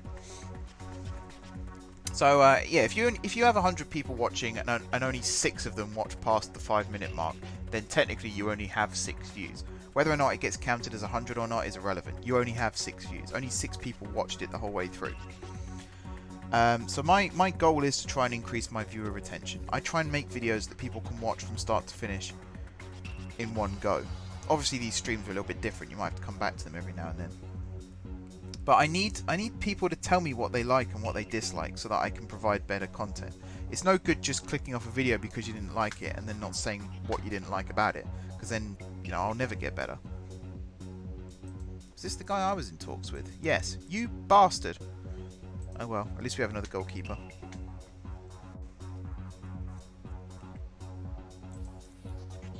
Right, assistant managers. Here we go. These guys are all useless, but this is basically what you have to start with right now. So the best man manager is this guy, Adam Bonser. Second best is this guy. The best stats for probably across the board actually, is probably this guy here, Ashley Travis. And you've got good working with youngsters, which you don't have. I think I'm going to bring Travis in as assistant. Assistant manager, immediate. Yeah, let's do it.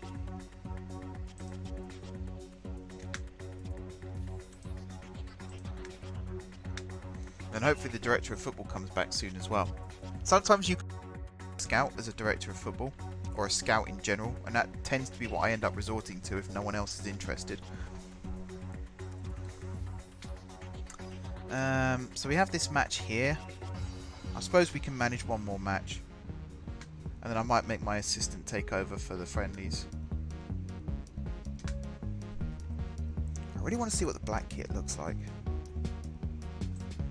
I am kind of worried that we will never get to see what the black kit looks like, unless there's somewhere where you can change what colour kit the referee wears. What position do you play? Can you play there at all? Doesn't look like it. I need a cam. Bud, maybe you go back in, or yeah, I think it'll have to be Bud. So I don't think you can play there, can you? I mean, you can play there, but you're not good there. Only in the editor. Are there any other management games besides Football Manager and Motorsport Manager that is turn-based in a similar fashion to those games? Is it Ice Hockey Manager that lets you do that as well? It's kind of like there's an official series, which is Motorsport Manager, Football Manager, and Ice Hockey Manager. They're all published by Sega. And then there's like an unofficial series, which is, I think there's Baseball Manager, which Sparky, I believe, you play Baseball Manager, don't you? And there are other games like Top 11, where they are sort of turn-based. Top 11 is a Facebook endorsed thing, so it works in real time. You use your Facebook account to create a team. So sometimes you have to wait for things to happen, which can be quite annoying. But yeah, there are other games. Only in the editor. If I could use... I assume you mean the pre-game editor, not the in-game one.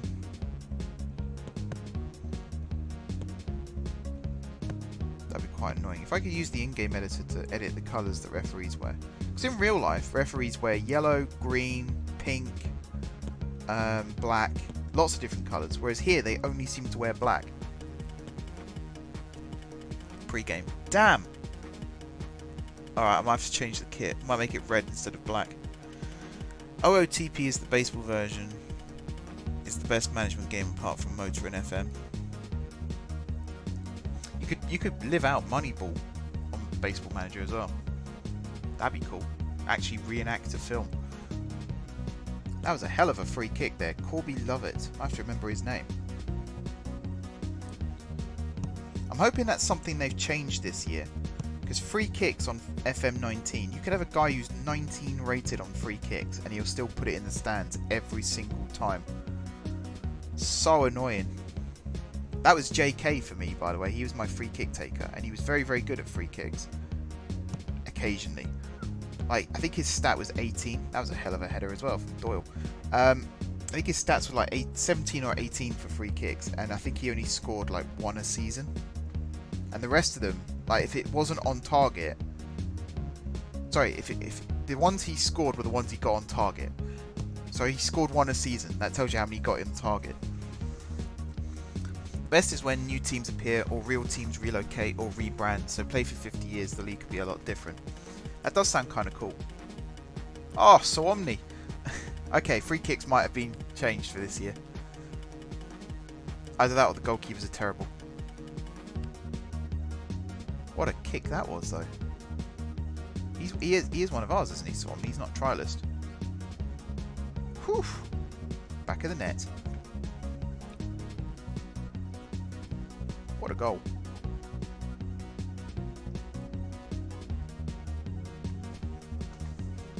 What can I change? I'm going to change this to overview. Yeah, that's better. When did they release the new data set? Was it just only hours ago or was it some days ago? So this database that I'm using here was released last night. I think it's available on FM Scout, but I went through the forums to get it.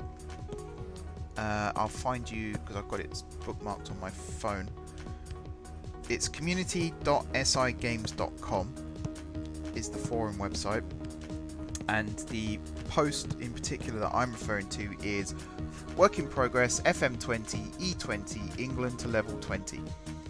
There's a lot of 20s in the title, but it's posted by a guy called Dan BHTFC. I'm trying to remember what that stands for. Can't remember off the top of my head. Something football club. I know that much.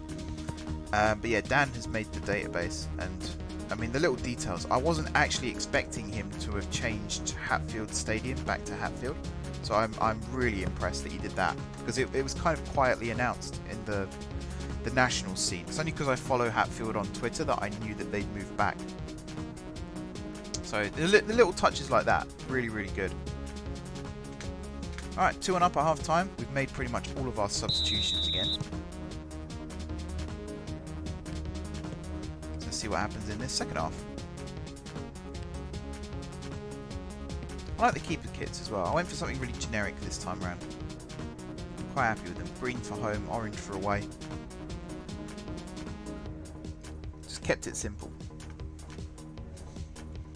But I will be changing the kits as we go through different leagues and things like that. I will be changing the kits. Patreon supporters might be able to put logos on the sleeves, for example, on the 3D kits. You'll be able to see your logo. Some, depending on what tier you're at, might even be able to sponsor the team. And I'll remove the M4J logo and put the logo of the patron on. There's lots of different opportunities like that. The kits are relatively easy to change. So I've used some templates that I downloaded, I think again off FM Scout, so I can chop and change whenever I like. It's really cool. I've learned some good Photoshop skills from making these kits.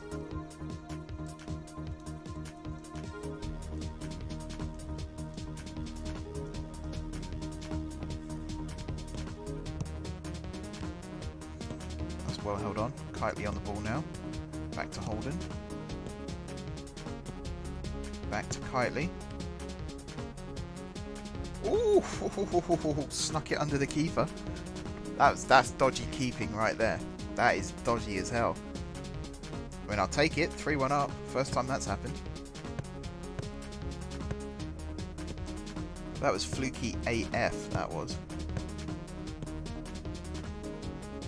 He did one of those really weird scuff type kicks. I'm not a fan of them. Whenever I see a professional footballer do one of them, I don't know, my skin crawls.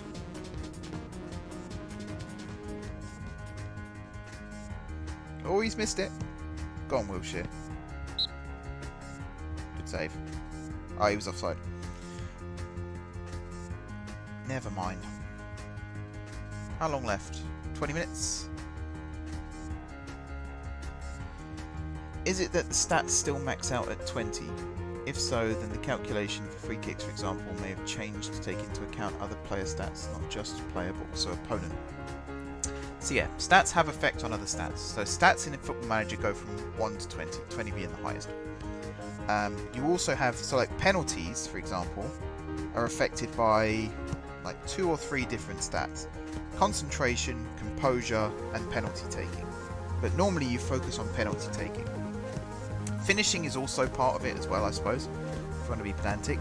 But normally penalty taking and free kick taking, and even corners. Corners have their own stats as well. I personally would group corners under crossing, but they have their own stat. So there are a multitude of different things that get taken into account. But if you have a player with free kick taking above 15, you would expect them to at least get free kicks on target, even if they have no power. And then that you can say that's down to composure or down to concentration or determination, whatever it might be. But the fact that they weren't just missing the goal, they were going like 10 yards over the bar. That, to me, is inconsistent with the stats that the player has. So if they've changed that for this year, then already I'm happy. The fact that we've seen 2 free kicks scored in this match tells me that it's changed.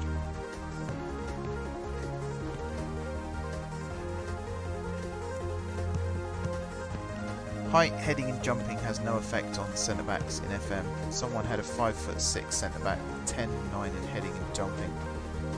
Win 3 Ballon d'Ors. Yeah, I mean, Mascherano was not the tallest centre-back in the world. Likewise, Michael Owen isn't the tallest centre-forward in the world, and yet he scored quite a few headers. It's all about positioning. If you've got a centre-back who's quite short, but with good composure, and good awareness, and good, what's the other one? I mean, concentration. Oh, anticipation, that's the one. Anticipation and concentration. They'll be a good centre-back, regardless of their height.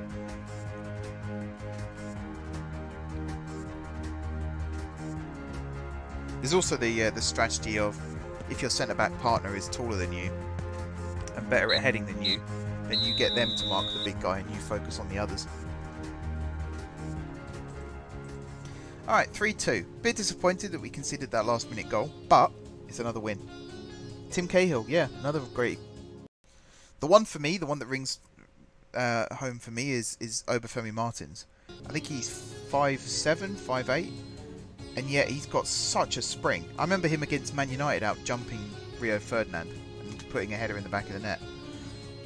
I've also seen him out jump Vidic. I think he out jumped Peter Crouch once as well. So if you have a real spring in your step, you can be any height. Imagine if you're 6'6" and you've got really good spring. That'd be insane. Apparently I'm trying to sign this guy. Oh, you are an attacking... Okay, you might be our cam. Or the opponent's stats may be subtracting from the player's stats to some extent, causing players to behave as if they were newbies to some extent, even if they are experts in many stats. So the opposition stats do not affect your player's stats. In no way. The only way that it would affect your player's performance is if the opposition player... So for example, if you've got a 5'6" striker and they've got a 6'7" centre-back, that might affect your player's performance in the air. But beyond that, no stat affects your stats. The only thing that directly affects whether your player's stats go up or down is your training level and how old they are. So as they get older, their stats start to decline, or if they're younger, their stats will naturally improve over time. And if you have really good coaches and a really good training setup with really good training facilities, then your player will improve more rapidly. What save are you doing? So this is the England Level 20 database, which was uploaded onto the FM forums yesterday, and I'm playing as Hatfield Town. The goal is to rely on youth, basically, have a team comprised of pretty much 18 to 22 year olds, and see how far we get. The plan is to win the Champions League, but we never know. Right, assistant manager. I have an assistant manager. So now I'm going to go into staff responsibilities.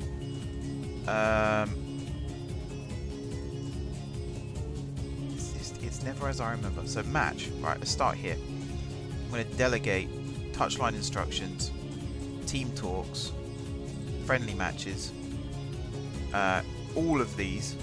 So we're not going to manage the under 23s anymore or the under 18s. Actually, the goalkeeping coach can take charge of the under 18s, and the academy can also be run by you, and friendly matches can be arranged by you as well. Couldn't do that, to be honest. Do a lot of lower league saves, always, every season. So obviously in the beta I can't because they're not in the game, but yeah, every season I start with Hatfield. We've actually gone down a level this year, so it's going to take a little bit longer to get back up. I'm not a fan of starting high.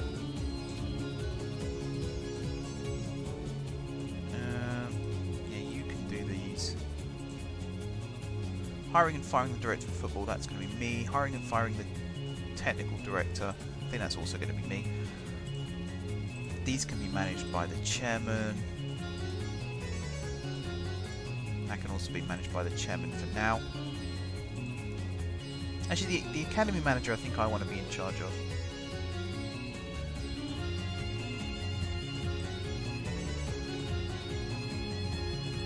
Scouting, yeah, it's us right now. Transfers. A lot of this I'd already set up. I suppose this we can do the assistant, the under 23s. It doesn't really affect us again right now. No one's signing players for us for a fee, so there's no point in us worrying about this.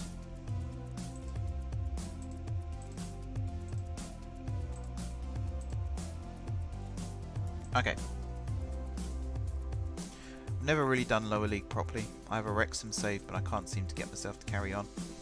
The important thing is to set yourself little challenges. So if you're Wrexham, for example, staying within your budget is a challenge. Not spending above a certain amount on players is a challenge. I mean, those normally are thrown on you by the game anyway. But then also like trying to get a points target or try and win a match by a certain amount of goals. I mean, not having patience is a big... yeah, you need patience for this. I'm going to take charge of that one myself. Offer the clubs. I'm not even going to bother worrying about that right now because no one's going to be interested anyway. Contracts here. Yeah, I'll renew the contracts for the managers. Quite happy with that. Advice and reports. Sure. In Motorsport Manager, if your team is promoted to the next championship, does that preserve bank balances, drivers, campus composition? I believe it does, yes. I believe it does. I think the only time it doesn't is if for the drivers. So if I get promoted to the World or if I decide to move into the World Endurance Championship, chances are my current drivers won't want to stay because they're not endurance drivers. What did I get to? Media. So I'll let my assistant... Actually, can I delegate you to the chairman? No. Okay. Tunnel interviews, yeah, I'll still do those. Oops, wrong thing. Training. This is the important one. So general training is going to be done by the assistant from now on. And I do want training reports from the academy. I would if I have a connection with a club and I enjoy the save, but there isn't many. So yeah, I mean, Hatfield's my hometown. That's why I play as them. But before then, I used to play as Stevenage. So when Stevenage were in non-league, for example, I played as them every year because that is a lower league save. And they were in the game. I mean, they're still in the game now, but now they're in League 2, so it doesn't feel as special. But I really like the grind of getting a team from 0 to the Premier League. That's always a good feeling. Tactical briefings, assistant, opposition instructions, definitely assistant. All of these can be done by other people.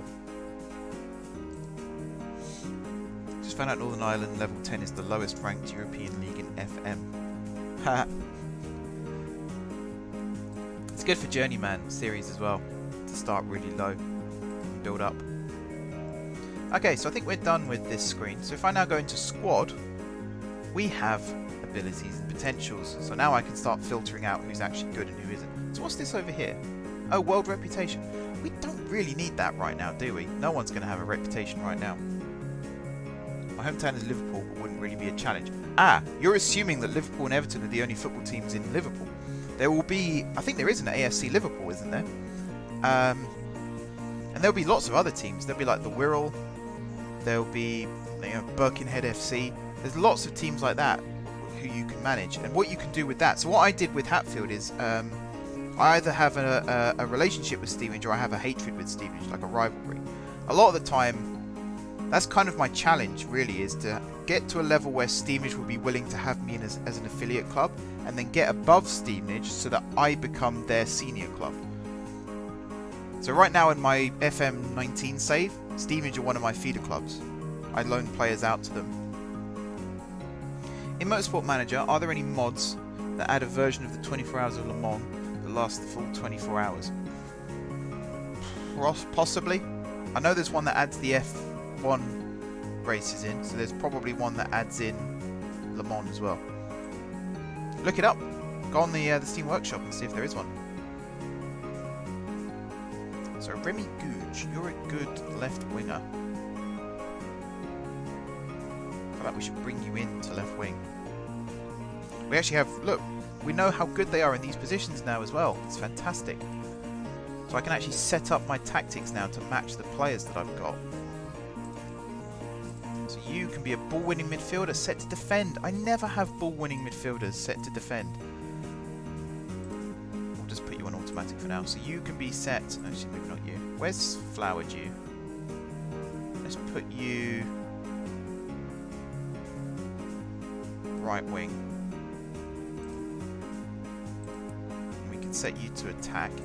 You... just leave you as.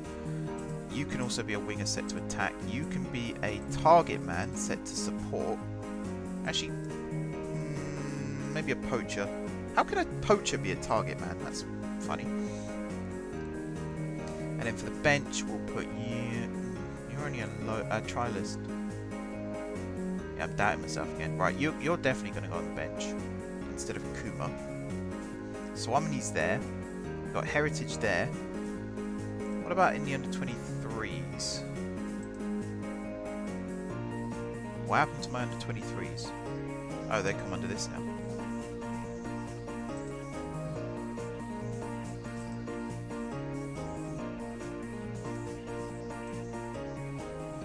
Ready? Squad. There we go. So you can move up to the seniors. And you can move up to the seniors. Yeah, there's Tranmere. I mean, Tranmere are in League 1 at the moment, so they're not really a small team. So a second team, the league above the first team. Yeah, that shouldn't be possible. There are very strict rules about that. In fact, how was that possible? Who knows? Alright, we've got, was it 2 more friendlies left? Against Barkinson. Oh, we've got 3 more friendlies left. So let's continue the game. Go through these 3 friendlies. We'll let the assistant take over for these ones. And manage us through. And at this stage, I'm basically now building the team for the first match of the season. There's an AFC Liverpool, City of Liverpool FC. Yeah, there's lots of teams. There's lots of teams in and around Liverpool in the lower leagues. I mean, even around where I live, there's one Football League team near me, which is Stevenage. There's one Premier League team near me, which is Watford. And there's about 500,000 Sunday League teams. It's a slight exaggeration, but trust me, there are hundreds of teams around here. If you look hard enough, you'll find them. Benjamin Adjiman, joining as a goalkeeper. Let's see how good you are, sir. Also starting to bring in some coaches. You're awful. But we have to put up with what we've got. We've got very good youth facilities. So actually, that's the other thing I didn't check, was the academy team. I don't know what I'm supposed to do with this, because I can't sign anyone from the academy. Check stats, that's it. So I guess after a while, because the youth intake used to be at the same time every year, but now it varies. So I guess that's part of that. We'll find out. The mod is True Endurance version 2.01, and the long race setting makes it the full 24 hours per race, including the Le Mans. Most endurance races aren't 24 hours though. There are some around the world, but in the Endurance Championship, there's the 8 hours of Silverstone, there's the 1,000 miles of something, I can't remember what it is now in America. They're all different like categories of endurance, and then right at the end you have the 24 hours of Le Mans. Or I think it's actually in the middle, but it's like the highlight of the calendar. 9th tier in England. So they're above us. We're in the 11th tier. So if you look at the English football structure, the Premier League is level 1, the Championship is level 2, League 1 3, League 2 4, the National League is level 5, and then it starts to branch out. So you have the National League North and the National League South, which are both at the same level. They're both level 6, but it's split geographically. And then level 7 splits even more, level 8, level 9. We're down in level 11, so it's going to take us 10 seasons to get to the Premier League, assuming we get promoted every single season. We have a head of youth development who's actually got a very good working with youngsters stat. Not brilliant here, but we've got good youth facilities which should be able to compensate for that. I need to do something with these. I think if you're over the age of 25, I'm not interested. We got enough goalkeepers now as well. And I'll bring you in just to have a look. 22-year-old midfielder. Bring you in as well. There's only a couple of players that I'd be willing to break my rules for. One of which, actually, I don't even know if he still plays. He does still play. He plays for Weymouth. Bloody hell. He's quite high up in the pyramid then. Yemi, my friend here, played for Stevenage for 2 seasons. I first found him on FIFA 04 when he played for Yeovil, and I signed him for my Northampton team, and he scored, I think, 200 goals in 300 appearances or something like that. He was an absolute legend. And then a couple of years later, he played against Stevenage for Oxford. And I was like, oh, he's actually a real person. And I kind of formed this like fanboy thing around him. The fact that, you know, he was such a good player for me on FIFA. And he's actually a real person. And then he joined Stevenage. So I was already a Stevenage fan at this point. I'd been a Stevenage fan for a couple of years. 2005 I started watching him. 2007 I became a season ticket holder. And he joined us. And he scored 14 goals in 36 games when we won the National League. We got promoted to the Football League for the first ever time in the club's history, and he was the top scorer for Stevenage that season. And then he only scored 1 goal after that, and he left us halfway through the season to join Newport as part of a deal that took Craig Reed to Stevenage. I was heartbroken. I was heartbroken when he left. Absolutely, like, inconsolable. He is one of my all-time favourite footballers. He's not the best, I'll admit that. He is not the best, but just for that personal affiliation with him. Plus, he tweeted me a couple of times. I had a mate who tweeted him asking him to wish me happy birthday, and he actually replied. So, he's a top bloke. He's a legend. I think he played... did he play? Yeah, he did. Ronnie Henry's testimonial at the end of last season. He played in that as well, so I got to see him one last time. I mean, he's not dead. I should point that out. He's not dead. It's just he's getting close to retiring now. So if I could bring him in at one point, that's kind of a goal. To be able to get up to a high enough level that Yemi wants to join. Are you wearing goggles? Are you Edgar Davids? I mean, you're a good left back. I might see about bringing this guy in. At this point, I'm trying to sign players that fit my system. So I need a cam. That's a priority. You? Oh, you're not a cam, you're just a centre mid. Oh, you're a good centre mid. How old are you? 18. Why not? Bring him in.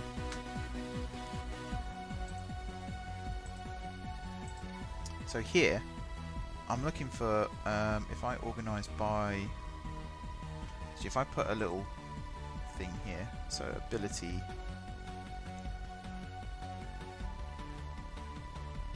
Condition.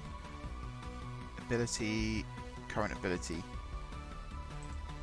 Let's cap that at like 2 stars for now. Oh wow, that's awful. That's really bad. Alright, scrap that. Potential maybe? Okay, hang on. It might come under scouting. There we go. Ability, 3 stars. So I'm looking for some cams. You might be able to play cam, although you're 41. Oh, I do remember you, actually, Kevin Street. Yeah, I do remember you. I have signed you before. I think I've signed a lot of these guys before. They're all old as well. So Gravata might be the guy we bring in. Bring him in on loan to play as a cam. Or actually, I'll just bring him in to play as the cam. The team will change a lot throughout the season. People will leave, people will join. You're quite good. You're a really good left winger. So if I go back to tactics, let's just clear this. Clear everything. And then we'll go with selection advice. No. Let's, okay, pick without, pick using guidelines. I don't want to bring in players who are on trial. Can I not do that? Apparently not. I just want to see what my best first team is. So why is Flower Dew not in the side, first and foremost? Get Gibbs out of here. Googe, yeah, you can play on that wing. Kitely in the hole. I don't like that. Can Gibbs play there? You can actually. Although Gibbs should be up front. Now Gooden, you can also play here.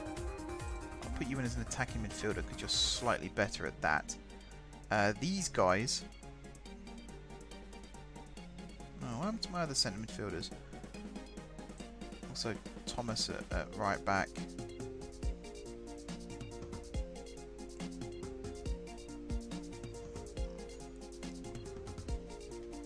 What else can I alter? Allinson at centre back. You're quite good there. We'll put you as a stopper. And we'll put you... Yeah, you can just be set to defend. These two Muppets. Central midfielder, attack. Central midfielder. We have a very attack-centric centre midfield with these two. What happened to the other two I had? You must be one of them. Don't know who the other one was. Okay, we'll go with this for now. We got the friendly coming up now, so... Oh, my Nest Mini was responding for some reason. So we'll see what the assistant can do in this match. Hopefully we win. And that's the target for all of your friendlies, really. You should win. Oh, we lost. Who scored? Dunstan scored for us, and Gooden scored for us. And then Hedge, Hardiman, and Franklin. Not great. We have an under-23s manager. It's my chairman. Sort of knows what he's doing. You're not really a manager though, are you? Your manager's stats are awful. And your coaching ones aren't much better. Not great. Not great. But now we're starting to build a coaching team. We can start looking at, if I go into training, things like mentoring. So you can have older players mentoring younger players. That's a good way to start. You can also set up coaching assignments. So again, I'll just ask my assistant to do it for now.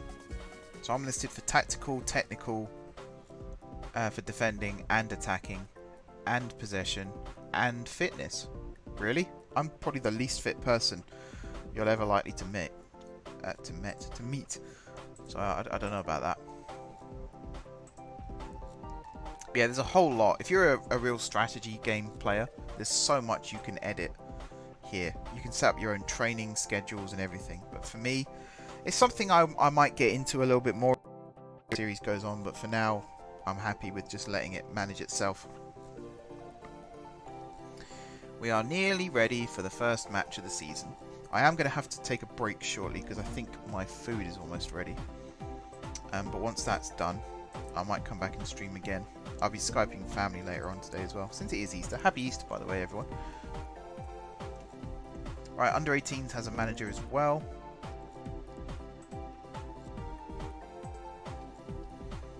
I actually like the fact that we're getting these people in, because normally, even when I set it to director of football, whoever, to hire and fire staff, normally at this level they just don't hire anyone. So my chairman is actually taking this seriously. He's trying to bring people in. They might not be the best, but it's better than nothing.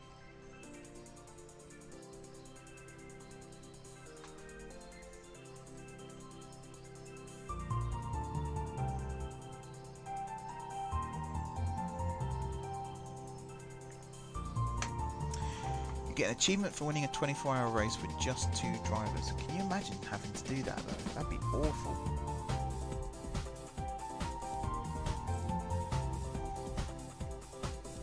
So I could actually start looking at Scout myself.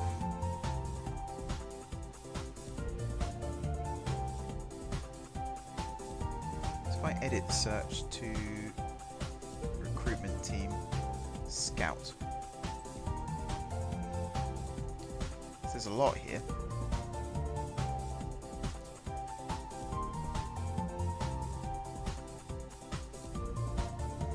Probably be a bit more specific. So attributes,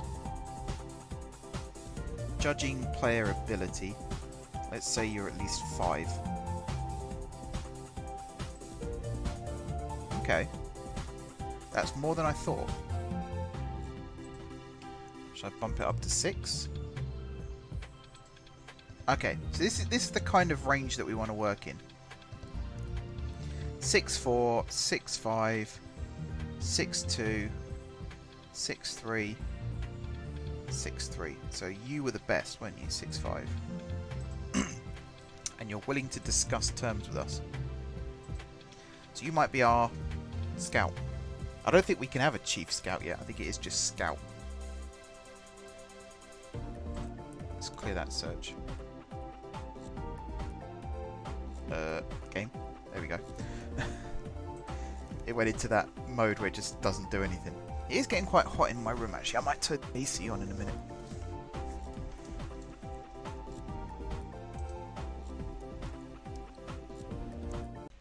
The game's kind of chundering slightly. Might be able to speed it up a little bit. There's Gravata, so there's our cam.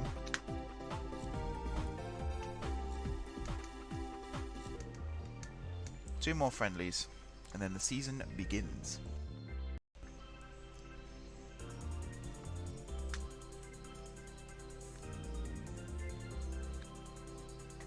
There's people rejecting us as well. Actually, was I trying to sign you? Yeah, I was. You bastard. What's Walsall Wood offering that I can't? These are all old boys. We might bring one in if we have to. Who's in the scouting centre right now? There's a lot of players.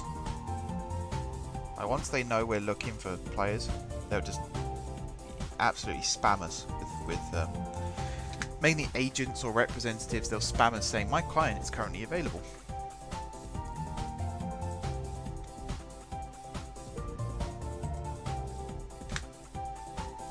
Okay, let's keep going. Oh, you are good. Where do you play? Oh, you're a left midfielder. Now we got that side. Well, I mean, the wings we're pretty much covered. Scout is in. Good stuff. So this might improve now. Yep, got a couple new names on the list. Some of these might be from the people that we just brought in on trial, of course. You're Polish. How come I can... Oh, wow. So you just moved to England. Spent 3 years at an unknown club in Portugal. And then you moved to England at Colville, which I believe is in the northeast. Yeah, try and bring you in on trial. It says it is 68 Fahrenheit and down locally. Yeah, it's hot. It is hot. Yesterday, one of the reasons there was no stream yesterday, I had some meetings and stuff that I had to deal with, but also it was bloody hot, so I spent a lot of time out in the garden with family. Very, very nice weather. Practicing my putting balls. Just sat and enjoyed the heat. You are 29. We'll bring you. We'll just have you on trial. No response to Director of Football. We'll continue that.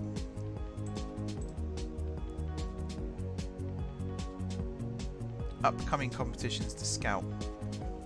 The fact that it's asking me to do this. I mean, yeah, sure, why not?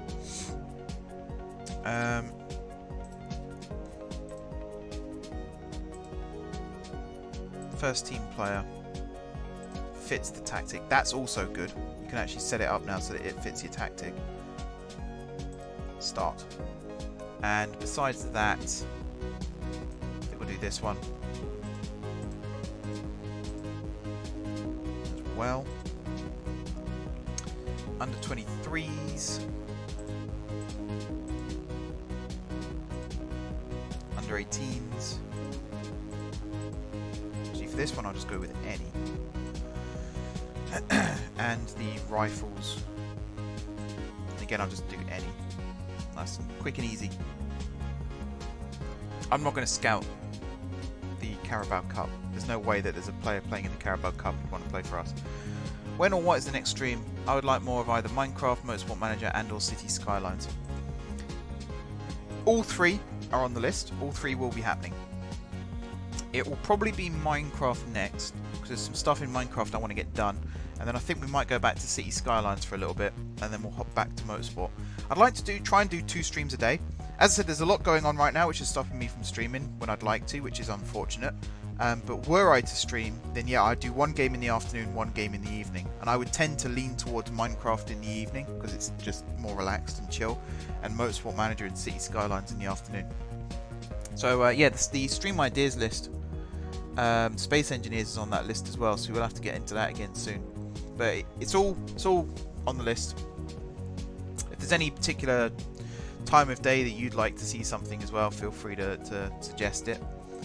But yeah, I mean, I appreciate the fact you guys have got ideas.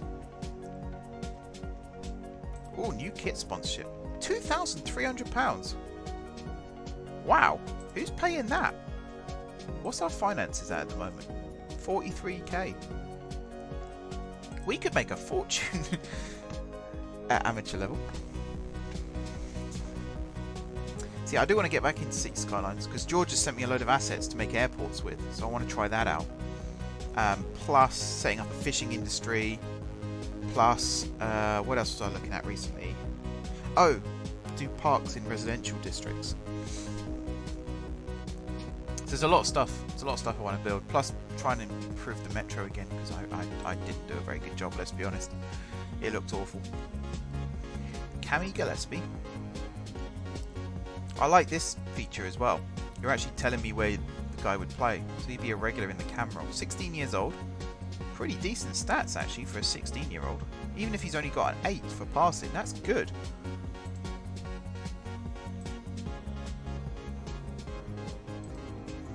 Oh wow, you have to pay expenses for scouting anybody now.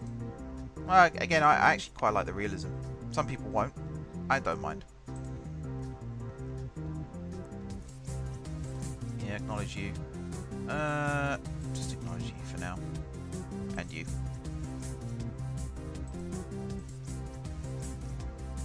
So the next stream should be tomorrow. It should be tomorrow afternoon, around about 3 PM, give or take. Phil Foden, aged 16 years, 350 days, became the youngest ever to win the Premier League. Also, did you know that Network Skins mod allows colouring roads, useful when building?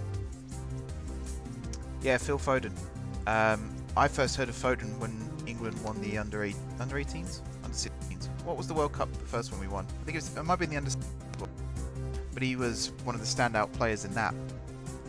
And yeah, he deserves it. To be honest, he's very, very good. He's not in the squad for a token gesture, that's for sure. He's in the Man City squad because he's good enough to be in the Man City squad. He's very, very good. Oh wow, some of our players are actually getting poached now as well. Interesting. I didn't express interest in a 32-year-old left back, thank you very much. And yeah, the Network Skins mod, that might be useful to download as well. So some roads I'd like to repaint around the city. I wouldn't mind like the approach roads to the stadium. I wouldn't mind painting those blue and red if it allows for customized paints, of course. Even if it's just generic blue, generic red, that would still be pretty cool.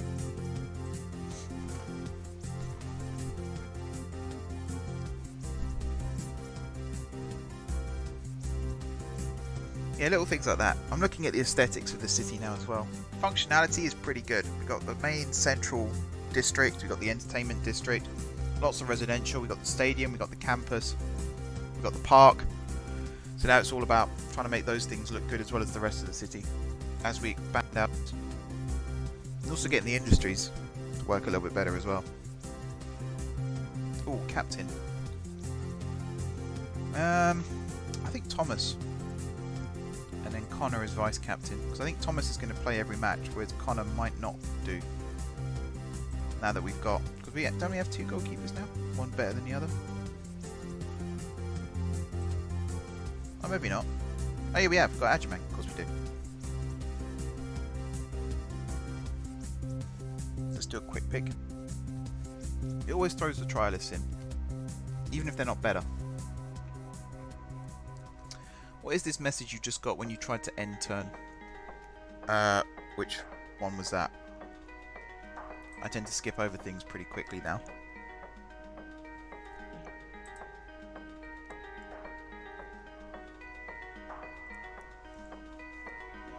Was it this one?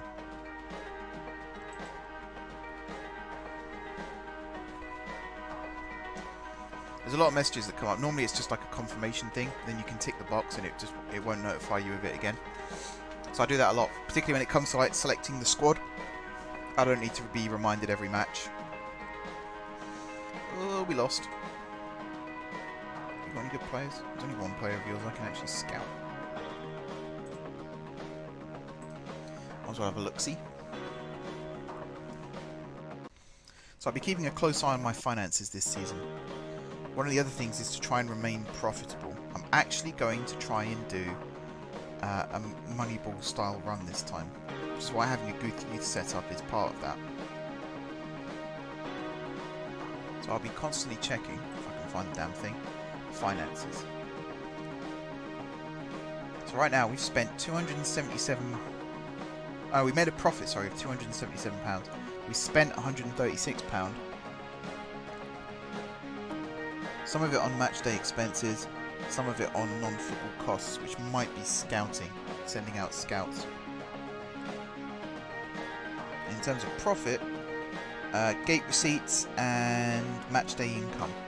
That's not bad. We're actually, 200 quid gate receipts. It was a tenner each. That's 20 odd people coming in. Oh, you're really good as well. Damn it, you can't be better than Thomas.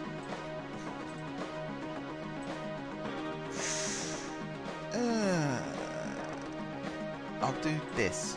This is kind of like my get out clause, because then if it doesn't work, I don't lose any sleep over it. Oops. Remove you. There we go. Well, I might go back in for Parsons and Dinsmore. We might not even need them at this rate. We've got a pretty decent setup, all things considered. Now we just got to wait till... When is our first league match, actually? September? Are you kidding? I'm going to set up some friendlies then. Like some cup competitions.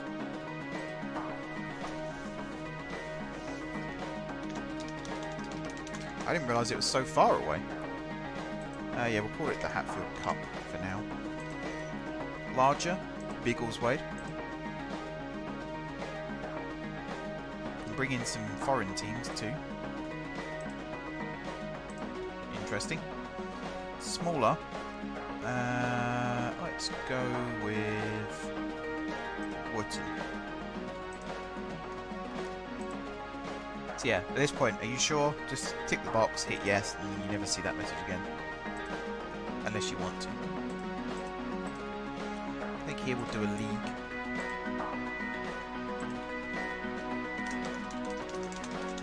I'm very creative with my names. So we'll invite some teams that we haven't had yet. So, affiliated clubs. Oh, the academy. Might be worth inviting them, you know. Orphan Abbey. Lions. And... yeah, the academy. Let's do the academy as well. And then I'll just do multiple friendly matches. So there, Tuesday, Saturday.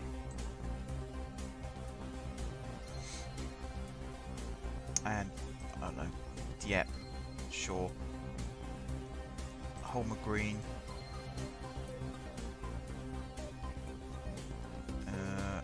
Yonge. And... Cambridge University Press. So that should fill us up till start of the season now. There we go, we missed out on Eves. Although we're bringing in potentially another centre-back, Dan Hassel, who is 16 as well. So the fact the chairman is the one who wants us to sign under 23s, and the chairman currently is the one going out and signing these players. So we fit the remit there perfectly. I might turn off assistant taking charge of friendly matches then, just so we can see us play in these matches. I think I'm going to do that. I'm also going to save the game, because although there's been lots of auto saves, I've personally not saved the game. And I'm going to turn on the AC. So let me know if you can hear this blowing in my microphone, and I'll move so that you can't. But I need to cool my room down because it's getting very hot in here. Heat no good. Right, so staff, responsibilities, match. So I want to turn off Leeds friendly matches. Here we are. And team manager arranges friendly matches for the academy too.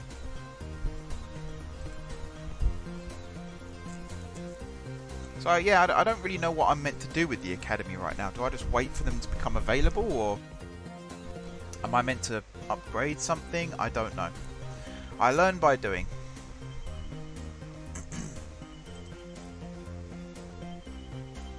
Chris Roberts starts on a coaching course. Who's paying for that? Oh, 600 quid. Okay. That's not too expensive then. Let's see if it came out of the club money though. Did it say...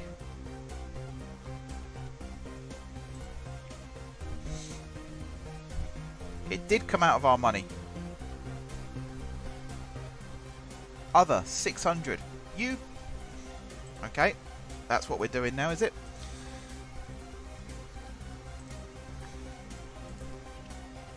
Is that a Newcastle kit you're wearing? Hell yes. Leroy Griffiths, 42 years old.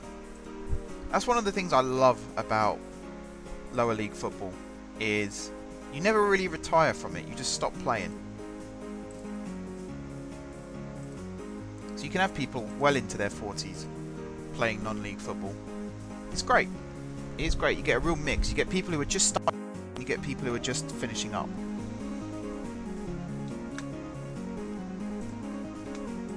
Is this Cameron Walker? I just want to check out where you've been. Oh, that's a West Brom kit. Oh, never mind. You're doing so well, buddy. I'll just cancel the trial now. Oh no, we'll see how good you are still. Oh, you are quite good. You are quite good. Alright, Biggleswade reserves in the Hatfield Cup semi-final. Already we're playing in a semi-final. How exciting. So first and foremost, Cammy Gillespie, you're going to be playing in that position there. Where's Flowerdew? You're going to play right wing. Tell you what, clear, tire. We'll start from here. So you are going to be goalkeeper. Thomas at the moment is going to play right back. Left back. That's a position we really need to focus on. It's going to have to be Nerfville. And then centre backs. Doyle. And probably Stokes. Allenson will be a good sub. You'll find out why in a second. For midfielders, Troop, definitely. And where was the guy? Vincent. Yeah. And then right wing. Let's just put Gillespie in first. Flowerdew, I think, should play on the left, because that is his more natural position. Supposedly. Yeah, an inverted winger. Set to attack. And then Swamney, wherever he's gone, on the other side. And then up front, I think it's going to be Gibbs. So you're going to be set to that. You, Gillespie, are going to be set to an advanced playmaker set to attack. Everyone else except Doyle is happy. Yeah. And then on the bench,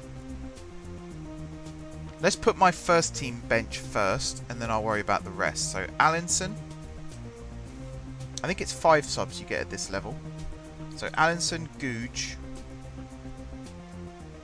James, Gooden, and Keyser. Actually, I'm going to swap these two round. So believe you're a striker, yeah. And in terms of the rest, actually no, I'll put Heritage on the bench instead of... Oh no, maybe not. Okay, then the rest of the bench is going to be Lee, Eves, Hooper, Sharif, no, Sharif, Bud, Armitage, and Walker. That's going to be my lineup. So we need a new left back. That's like the priority right now. We need a new left back. Go to tactics. Make sure the match plan is still set. Yes, it is. Let's play.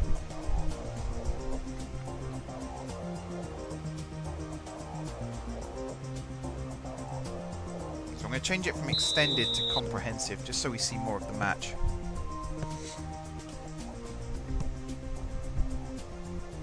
Come on, Hats. Win that, Thomas. That's it. Nice, nice, nice. Play it safe. Into troop. That's it. Bit risky there, but there we go.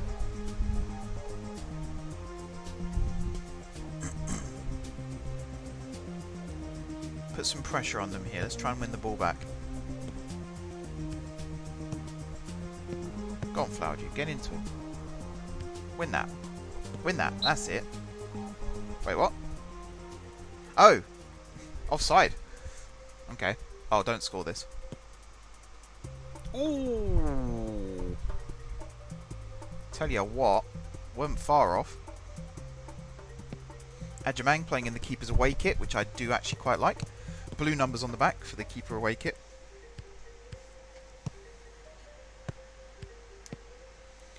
Doyle there with the kick to Swamney. Thomas with the lump forward. Gibbs with a very commanding header there. I like the way we're moving the ball around. Go on, capitalise. Bloody hell. That comes out of your wages, booting the ball away like that. Alright, Troop with the corner. Into the middle. No one there. I'm going to have to check set piece positions in a second as well. That's a whole different ball game as well, setting up set pieces. Crikey. Great tackle, Gillespie. You cropped the guy. Is his leg pointing the wrong way? Oh no, this is the way he's lying. Is he injured? Has he played on? Luke James with the header there. Probably not the Luke James that used to play for Hartlepool and Reading. Sub already? Yeah, all the subs. Eves, Hooper, James, Kazor, Walker, all coming on. We're only halfway through the first half.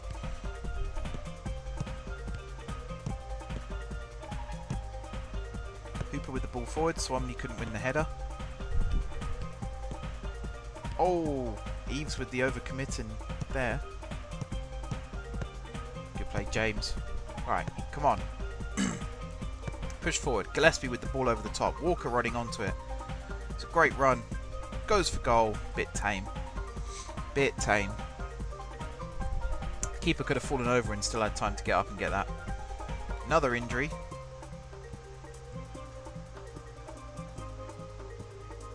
Swamney now being subbed. All the subs being made right now.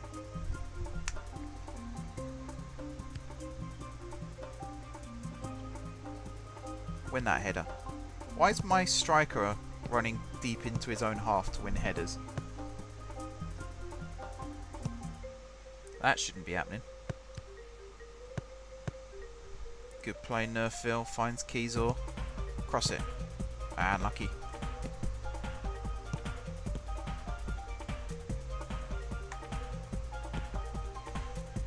Right, there's no one in the middle. Just stand him up. Stand him up. That's it. Beautiful.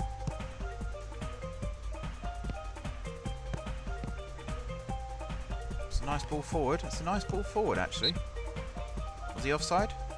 Yeah, he was. That was a good ball from their right back, though. Not his fault the guy was offside. Hooper with the long ranger. Walker heads it back to Gillespie. Come on, attack. We're playing a bit deep at the moment. Great move there by Heritage. Great recovery there by Theobald. Just need a bit more urgency to get forward on attacks. Ease with the corner. That was a good delivery, just no one there again. Someone shoot. Have we even had a shot? One shot, one on target. They've had two and none. Stokes. Nice little first time ball out wide there. Awful touch from Heritage. He somehow kept it. Crosses it in. Bit too much on it for Walker.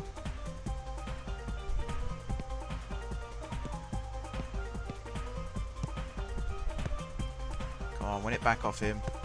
Get into him, Sharif. Okay, good pressure.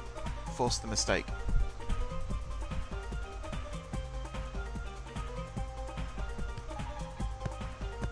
Cross it, cross it. Get it in the middle. Great ball. Oh, yes! Walker, second time. I thought he'd whiffed it then. I thought he'd whiffed it.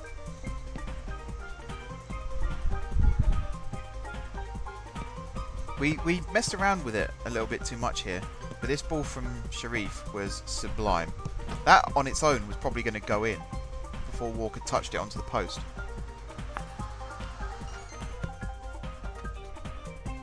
Nah, he's not offside. Get over it. Good reactions from Walker though. Once he hit the post, to still see it over the line. Quite happy with these players we're bringing in. That very easily could have been a defender mistake there, which would have set Walker away. Don't mind playing that risky pass at all. It's kind of what you have to do in the lower leagues. You kind of have to do a lot of up and unders.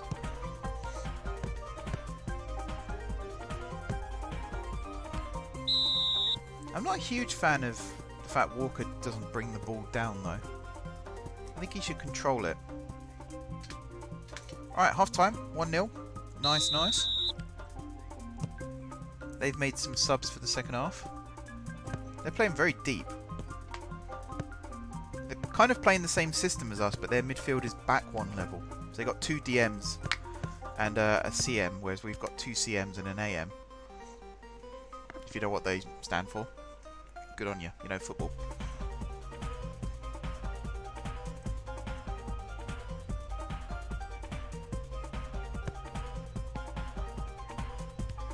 I'd like to keep a clean sheet, if possible. Keepers haven't got the best handling at this level, so just to be able to see the match out with a clean sheet would be a nice bonus too. Ease with the throw to Heritage, finds Gillespie. Back to Eves. Gillespie was offside. Yep. That was poor. That was poor awareness from him, and that was also poor awareness from the guy that passed it to him. Ball over the top, Walker running onto it. He's been forced wide. That's an awful shot. That wasn't even a deflection, that just came off him. That was really bad.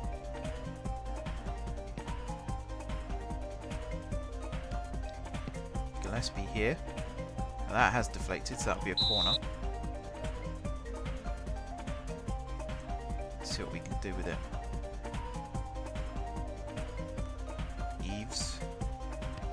Crosses it in. They actually found someone that time. Kizor, can he beat his man? Stands it up to the back post. Oh, what a goal! Allinson, he's a centre back, isn't he? He is. Josh Allinson with a goal. he felt his inner Jagielka there and volleyed it into the back of the net.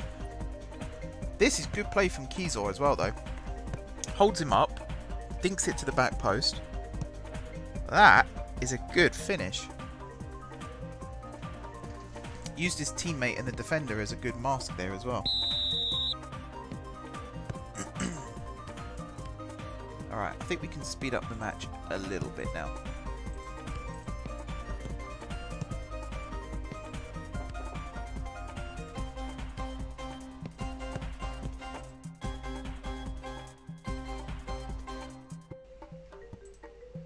Alright, I'm going to be stopping the stream after this match, guys, because my food is indeed ready. But I will be back a little bit later on. Maybe for some Minecraft, maybe for some more of this. Depends on what you guys want. Let me know on Discord or here what you want to see. Oh, that was a good header from... that was Gillespie again, wasn't it?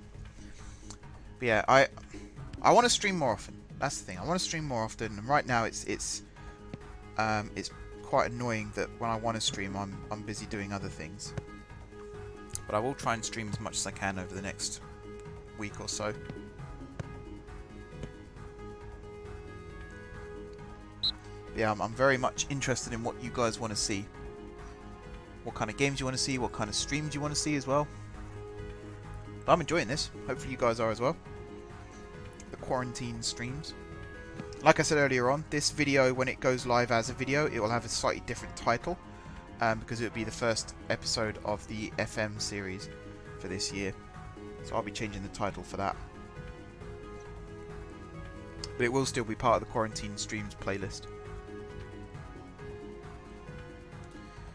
Alright, what's happening now? Theobald with the throw. Is that Kuma who used to play for me?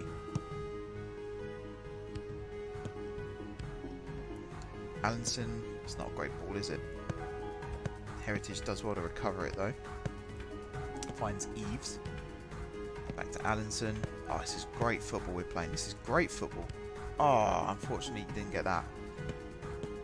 This one touch passing though. At this level, that's really impressive. Normally the pitch is so bumpy that you can't play passing football. So I don't know what the state of the pitch is at the moment.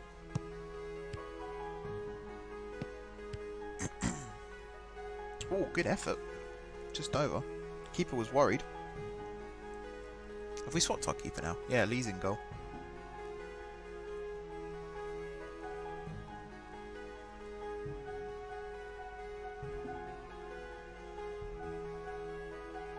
Alright, so they do still get frustrated by tighten up and concentrate and things like that. But at least it's not me shouting them this time. We have switched formation now. You can see our formation, 5 at the back, 2 DMs, and then 2 sort of wide midfielders, and then an attacking midfielder rather than the striker. Just to sit deep, defend the lead we've got. If Lee's smart here, he'll kick it out to the right hand side. Yeah. Eves in space. Finds Walker. Back to Eves.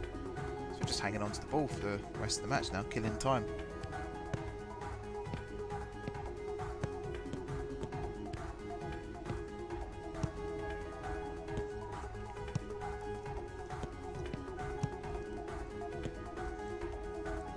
That was not good, James.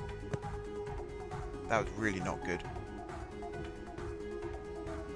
We got away with that. And that's it. 2-0, full time. We're through to the final of the first inaugural Hatfield Cup, and we're going to be playing Westhock, who have beaten Wootton 3-1. But that will be next time, because I'm going to be wrapping things up here. Thank you very much, everybody, for watching. Thank you to... Let's go through the whole list, shall we, of everyone who's chatted. That's what I love about Restream, is I can see a list of everybody. So, thank you to Christophorus, to Pro Sparky, to Silver Gamings, to James, to Frank as well, who was here earlier.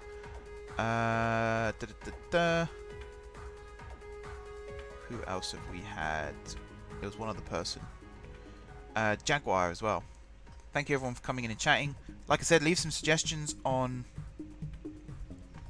Discord for things you want to see in the future for streams. Any ideas for things you want to see built in City Skylines and Minecraft as well, because I'm always open to suggestions. And yeah, thanks for watching, and until next time, I will see you soon.